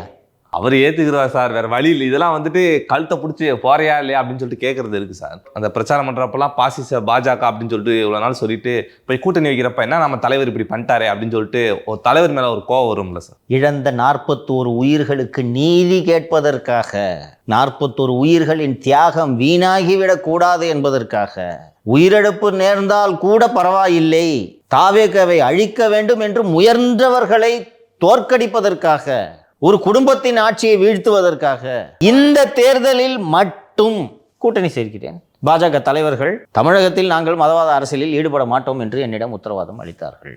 அப்புறம் வழக்கமாக இருக்கிறது, நாட்டின் வளர்ச்சி கருதி டபுள் என்ஜின் கவர்மெண்ட். ஏன்னா சார் இப்போ ஃபுல்லாக தாவேக தொண்டர்கள் ஃபுல்லாக எடப்பாடி பழனிசாமி அவர்களும் விஜய் அவர்களும் கூட்டணி சேர்ந்தால் நாங்கள் ஏற்றுக்கொள்கிறோம் அப்படின்னு சொல்லிட்டு சோசியல் மீடியாவில் இருக்கட்டும் எல்லாருக்கும் மனநிலை ஏற்றுக்கிட்டாங்க சார். அப்புறம் அவங்க கூட தானே இப்போ பாஜகவும் இருக்கு, அவங்க எங்கிட்டு போக போகிறாங்க? இப்போ அடுத்தது திமுக ஒரு புதிய உருட்டை தொடங்கி இருக்கிறது. இதான் அரசியல். This is why it is very interesting. Vijay இறங்கி வந்து அதிமுகவோட கூட்டணிக்கு வரப்போகிறார். நான் உங்களோட கூட்டணிக்கு வருகிறேன், பாஜகவை கழற்றி விடுங்கள் என்று விஜய் சொல்கிறார். அதை ஏற்றுக்கொண்டு எடப்பாடி பழனிசாமி பாஜகவை கழற்றி விட்டுவிட்டு விஜயோட கூட்டணி வைக்கப் போகிறார் என்று ஒரு தியரியை கிளப்பி விட்டுக்கிட்டு இருக்காங்க. அது சொல்லிடுறேன், அப்போல்லாம் நடக்க போகிறதே கிடையாது. இன்னொன்னையும் சொல்கிறேன், 2011 தேர்தலில் திமுக 3வது இடத்திற்கு தள்ளப்பட்டது. 26 தேர்தலில் திமுக 4வது இடத்திற்கு தள்ளப்பட போகிறது. இப்போ நாம் தமிழர் கட்சி முன்னாடி வந்துருமா சார்? அதிமுக, தாவேக, பாஜக, திமுக, இதுக்கு பின்னாடி தான் நீ சொல்கிற கட்சி. அவங்க பயிற்சி தான் எடுக்கிறாங்க. நான் ஜெயிக்கிறவங்களை பற்றி பேசிகிட்டு இருக்கிறேன். ஜெயிச்சு எத்தனை எம்எல்ஏ அசம்பிளின்றதை பற்றி பேசிகிட்டு இருக்கேன். நீ பயிற்சி எடுக்கிறவங்களை கொண்டு இந்த லிஸ்ட்டில் சொல்லுற. அப்போனா வந்து தாவேக்கா ஒருவேளைங்க சார் 2026 தேர்தலுக்கு அப்புறமா இந்த கூட்டணியிலேருந்து பிரிஞ்சு போனால் எதிர்கட்சியாக இருக்க வாய்ப்பு இருக்குது என்னங்க சார்? அதானே அரசியல். அன்னைக்கு மதவாத அரசியல் கொண்ட பாஜகவை எதிர்த்துக்கங்க. ஏற்றுக்குங்க. அப்படி எதுக்கிறதுக்கு நீங்கள் உயிரோடு இருக்கணுமா இல்லையா? சேர்ந்து போட்டிட்டா உயிரோடு இருப்பீங்க. இல்லை நான் தனியாகத்தான் செல்வேன் என்றால் நீங்கள் உயிரோடு இருக்க மாட்டீர்கள். நீங்கள் உயிரோடு இல்லை என்பதை அத்தனை கட்சிகளும் சேர்ந்து உறுதி செய்யும். இன்னும் எளிமையாக கேட்குறேன், இந்த பக்கம் பிஜேபி ஹெல்ப் பண்ண வரைங்குது, இந்த பக்கம் காங்கிரஸ் ஹெல்ப் பண்ண வரைங்குது. யாரால ஹெல்ப் பண்ண முடியும்? விஜய்க்கு யார் பவர்ஃபுல் இன்னைக்கு? யாரால ஹெல்ப் பண்ண முடியும்? பிஜேபி. ஏன் காங்கிரஸால் ஹெல்ப் பண்ண முடியாதா? அவங்களே சர்வைவ் தான் சார் பண்ணிட்டு இருக்காங்க, இன்னைக்கு ஸ்ட்ரகிள் தான் பண்ணிட்டு இருக்காங்க. ஒன்றும் இல்லை சார், ஒரு காடு இருக்குன்னு வச்சுக்கோங்க, அந்த காட்டுக்குள்ளே மாட்டிக்கிட்டான், தப்பிச்சு வெளியே வரணும். சர்வே பண்ணாதான் வெளியே வர முடியும். செத்துட்டா எப்படி சார் வெளியே வர முடியும்? காங்கிரஸால் என்ன உதவி பண்ண முடியும்? காங்கிரஸ்க்கே யாராவது உதவி பண்ணணும். ஆமாம், அந்த வாலியை கீழே வைப்பான்னு சொல்கிறதே ஒரு உதவி. இவ்வளோ தான் சுச்சுவேஷன். புரியுதா? அடுத்தடுத்து நடக்கும், இப்போதே நடந்து கொண்டிருக்கிறது எல்லா விஷயங்களையும் பொது வெளியில் சொல்ல முடியாது, உரிய நேரத்தில் வெளியிடுகிறேன். தகவல்லாம் தெரிஞ்சு தான் சொல்கிறேன். உங்களுக்குலாம் ரொம்ப சந்தேகமாக இருந்திருக்கும், தொடக்கத்துலேருந்து திமுக தோகுதுன்னு இவர் ஆசை சொல்லினேங்கிறாருன்னு நினச்சிட்டு இருந்தீங்க நீங்கள் இல்லையா? ஒன்று ஒன்றா நடக்குதா? கரூர் ஸ்டாம்பீட் நடக்கலைனாலும் திமுக தோற்றுருக்கும். ஏதாவது ஒன்று வரும். இயற்கைக்கு முரணானதுமா இந்த ஆட்சி? அதிமுக ஒரு இத்து போன கட்சி, செத்து போன கட்சி, அதுக்கு நாங்க புத்துணர்ச்சி கொடுக்கணுமா? 40 தொகுதியில தான் போட்டியிடுறதுக்கு நாங்க இங்க வந்திருக்கோமா? மேலே மேலே கண்டினியூ பண்ணுங்க. அப்படிலாம் முழங்குனாரே அந்த மகான். 50 சீட்டு ஜெயிக்கிறதுக்காக நாங்கள் கட்சி ஆரம்பிச்சிருக்கோம். இதெல்லாம் எதுக்கு? இதெல்லாம் பேசவே கூடாது. நீங்கள் என்னன்னு முடிச்சுட்டு எலெக்ஷன் நெருக்கத்தில் தனியாக போகிறதுன்னு முடிவு எடுத்துட்டு அன்னைக்கு பேசலாம். கட்சி இன்னும் குழந்த பிறந்து அப்படியே இப்போ தான் குப்புறப்படுக்குது. அதுக்குள்ளேயே ஐஏஎஸ் ஆகும்ன்றது. ஆமாம், வாஜிராம் அகாடமியில் அட்மிஷன் போடணும் இந்த குழந்தைக்கு, ஐஏஎஸ் அகாடமியில் அப்படின்றது. ஏன் உறுதியாக கரூர் ஸ்டாம்பீடு இல்லைனாலும் நான் திமுக தோற்கும் என்று நான் உறுதியாக சொன்னேன் என்றால், சோஷியாலஜியில் எஸ்கலேஷன் ஆஃப் கமிட்மெண்ட்னு ஒரு டேர்ம் இருக்குது. ஒரு குரூப் ஆர் இண்டிவிஜுவல் இந்த தப்பை பண்ணுவாங்க. ஒரு செயலை செய்கிறீங்க ஆர் ஒரு இன்வெஸ்ட்மெண்ட்டை பண்ணுறீங்க, அது தப்பாக போகுது, மேலும் மேலும் அதை தொடர்ந்தோன்னா ஜெயிச்சிடலாம் இறுதியில் அப்படின்ட்டு உங்களை அறியாமல் நீங்கள் நம்புறீங்க, அந்த குரூப் நம்புது. This is called escalation of commitment. இது கேம்பிளிங்கில் விட்டதை பிடிக்கலான்ட்டு போடுறதையும் சொல்லலாம். ஸ்டாக் மார்க்கெட்டில் இது மாதிரி இதை போட்டு இன்னும் கொஞ்சம் போட்டு நான் பண்ணுறேன்றதே சொல்லலாம். பல பேர் வாழ்க்கை இருந்தது காரணமே அதான் சார். இது மாதிரி ஒரு குரூப் செயல்படும். இந்த குரூப்பாக நான் இந்த திமுக அரசில் இருக்கக்கூடிய இந்த அதிகார மையத்தை நான் பார்க்கிறேன். இந்த escalation of commitment is now happening in this administration. இதை பண்ணலாம், அதை பண்ணலாம், இப்படி பண்ணலாம். இதுதான் இதோட நீட்சி தான் அமுதா, செந்தில் பாலாஜி, தங்கம் தென்னரசு, ஸ்டாலின், இவ்வளவு பேரும் செய்தது. திருப்பி திருப்பி திருப்பி திருப்பி இதை பேசணும். நீங்கள் நல்லா கவனிச்சிருந்தீங்கன்னா கொஞ்சம் தம்பி, நீங்கள் வரும்போது கூட ஒரு நண்பர் பேசிகிட்டு இருந்தார். ஓவராலாக பார்க்கும்போது இது ஏங்க இது விஜய் மேலே ஜனங்களுக்கு கோபம் வரலன்னு. திமுக அமைதியாக இருந்தால் விஜய் மேலே தான் கோபம் திரும்பியிருக்கும்னு. விடிகாத்தால 3 மணிக்கு போய் ப்ரெஸ் மீட் வைக்காமல், செந்தில் பாலாஜி உடனடியாக போகாமல், அன்பில் மகேஷ் அந்த ஆஸ்கார் நடிப்பு அங்கே கொடுக்காம. சார் இப்போ அந்த ஃபஸ்ட்டு முன்னாடி அவர் சீரியல் நடிச்சதெல்லாம் வெளியே வந்துருச்சு, வரும்ல நடிப்பு அறக்கேன். ஸோ அதெல்லாம் பண்ணாமல், இவ்வளவு நிலையத்துவான்களை வைத்து பேசாமல், திமுக மகளிர் அணி செயலாளர் அமுதா பேசாமல், செந்தில் பாலாஜி பேசாமல் நீங்கள் விட்டிருந்தீர்கள் என்றால் ஜனங்களுக்கு யார் மேலே கோபத்தை காட்டுறதுன்னு பார்த்துட்டு அப்படியே திரும்பி இவன் தான்டா நீங்கள் உங்கள் வண்டியில் வந்தது அப்படின்னு திரும்பி இருக்கும். நீங்கள் எல்லாரும் சேர்ந்து அடி அடிச்சு ஏன்பா எல்லோரும் சேர்ந்து ஒரு அடிக்கிறீங்கன்ட்டு ஒப்பீனியன் மாறிடுச்சு. இதுதான் எஸ்கலேஷன் ஆஃப் கமிட்மெண்ட்டுன்றேன். இது இதோடு நிற்காது. நம்ம அக்டோபர் 2ஆம் தேதியில் இருக்கிறோம். இன்னும் இது அதிகரிக்கும். மேலும் மேலும் திருப்பி இவர் சிஎம் சும்மா இருந்தாலும் இந்த ஐஸ்கிரீம் அதிகாரி, அருள் தந்தை, அல்வா அதிகாரிலாம் சும்மா இருக்க மாட்டாங்க. எப்படியாவது பண்ணி ஜெயிக்க வைக்கிறோம் பாரு திமுக அரசை. ஏன்னா அவங்க ஜெயிச்சாதான், திமுக திருப்பி ஜெயிச்சாதான் இவங்க சிஎம்மாக இருக்க முடியும். மேலும் மேலும் தப்பு பண்ணுவாங்க பாரு. பண்ண பண்ண ஜனங்களுக்கு உங்களை விரட்டுறமா இல்லையா பாருடானா 1996 வந்தது போன்ற கோபம் வரும். இன்னைக்கு விஜய் முன்னாடி இருக்கிறது 2 ஆப்ஷன். நான் யதார்த்தத்தை சொல்கிறேன், இது என் விருப்பம் இல்லை. இது விருப்பமாக யதார்த்தமான்றது பார்க்குறவங்களுக்கும் தெரியும். 1, அதிமுக பிஜேபி கூட்டணியில் சேர்ந்து ஜென்ம எதிரியை நசுக்கி துடை தெரிவது. அப்படி இல்லைன்னா நான் அரசியலிருந்து விலகுகிறேன். மீண்டும் திமுக ஆட்சிக்கு வந்தால் தமிழ்நாட்டை ஆண்டவனால் கூட காப்பாற்ற முடியாது என்று 1996 ஒரு மகான் சொன்னார் அல்லவா? எந்த மகான்? ரஜினி. அதுக்கடுத்து எங்க சின்னம்மா கூட தான் சொன்னாங்க. ஆனால் காங்கிரஸ் வராதுன்னு வச்சுக்க, தனியாக போட்டியிட்டால் அப்பவும் வாய்ப்பு இல்லை. நான் உறுதியாக நம்புகிறேன். அப்படி தனியாக ஒரு வேளை போட்டியிடலான்னு முடிவெடுக்கிறார் என்றால் விஜய்க்கு இருக்கிறதோ இல்லையோ மக்களுக்கு திமுக மீது கோபம் இருக்கிறது அல்லவா? அப்போது தப்பித்தவறி விஜய்க்கு வாக்களித்து எங்கே திமுக மீண்டு வந்துவிட போகிறதோ என்ற சூழலில் மக்கள் எந்த கூட்டணியை தேர்ந்தெடுப்பார்கள்? அதிமுக என்டிஏ கூட்டணி. அப்போது விஜய் எங்கே பயணிக்க வேண்டும், எதில் பயணிக்க வேண்டும் என்பதை அவர்தான் முடிவு செய்ய வேண்டும். காலம் அவர் அந்த முடிவை எடுப்பதற்கு திரு விஜய் அவர்களுக்கு உதவும் என்று நான் நம்புகிறேன். இவனுங்களை சும்மா விடக்கூடாதுன்ற என்ன விஜய்க்கு இருக்குமா இருக்காதா? அதுக்கு எல்லா வேலையும் செய்வோம். இது எனக்கு இப்படி ஒரு டவுட் வருதுங்க சார். இது வரைக்கும் தாவேக்கா மேல எந்த ஒரு வழக்குகளும் பெருசா இல்லை சார். இன்னைக்கு கொலை வழக்கே வந்துருச்சு. தெரிஞ்சோ தெரியாமலே எஃப்ஐஆர்ல போட்டுட்டாங்க அவங்க பேர்லாம். நாளைக்கு திரு விஜய் அவர்கள் தனியாக நிற்கிறாரு, இல்லை காங்கிரஸ் கூட்டணியோட நிற்க போகிறோம் நம்பிக்கிட்டு காங்கிரஸ் கூட்டணியோட நிற்கிறாரு அப்படின்னு சொல்லி திமுக வந்துடுது. இப்போ இந்த நிர்வாகிகள் நிலைமை, விஜய் நிலைமை என்ன சார் ஆகும்? போகிற இடத்துலலாம் வழக்கு. இன்னொன்று, ஒரு 2 மாவட்ட நிர்வாகி ஏற்கனவே நாமக்கல்லில் போட்டாங்க, இது கரூரில் போட்டுட்டாங்க. அடுத்த மாவட்ட நிர்வாகி எஸ்பிக்கு கடிதம் கொடுக்கறதுக்கு ஆள் இருக்காது. சார் தலைமையிலேருந்து கொடுக்க சொல்லுங்கள் சார், மாவட்டத்துலேருந்து கொடுக்க சொல்லாதீங்கன்னு அதை நோக்கி போகும். ஏன்ப்பா அந்த தலைமை லெட்டர் கொடுத்து தான் மதியம் ஜெயிலில் இருக்காரு, நீங்கள் கொடுங்க, நீ என்னப்பா பண்ண போகிற, அந்த ஃப்ளெக்ஸில் என் ஃபோட்டோ போட்டுக்கிறேன்னு. ஸோ இன்றைக்கி இதுதான் யதார்த்தம். திரும்ப திமுக ஆட்சிக்கு வந்துருச்சுன்னா தாவேக்காவை திமுக என்ன பண்ணுன்னு கேட்குறேன், இந்த நிர்வாகிகளை என்ன பண்ணுவாங்கன்னு கேட்குறேன். தாவேக்காவே இருக்காது, அப்புறம் தானே நிர்வாகிகள். தாவேக்கா இருந்தால் தானே தாவேக்கு நிர்வாகிகள். தாவேக்கன்றது என்ன, அந்த நிர்வாகிகள்லாம் சேர்ந்தது தானே தாவேக்கா. ஒரு நிர்வாகியும் இருக்க மாட்டார்கள். அப்போ தாவேக்கா எப்படி இருக்கும்?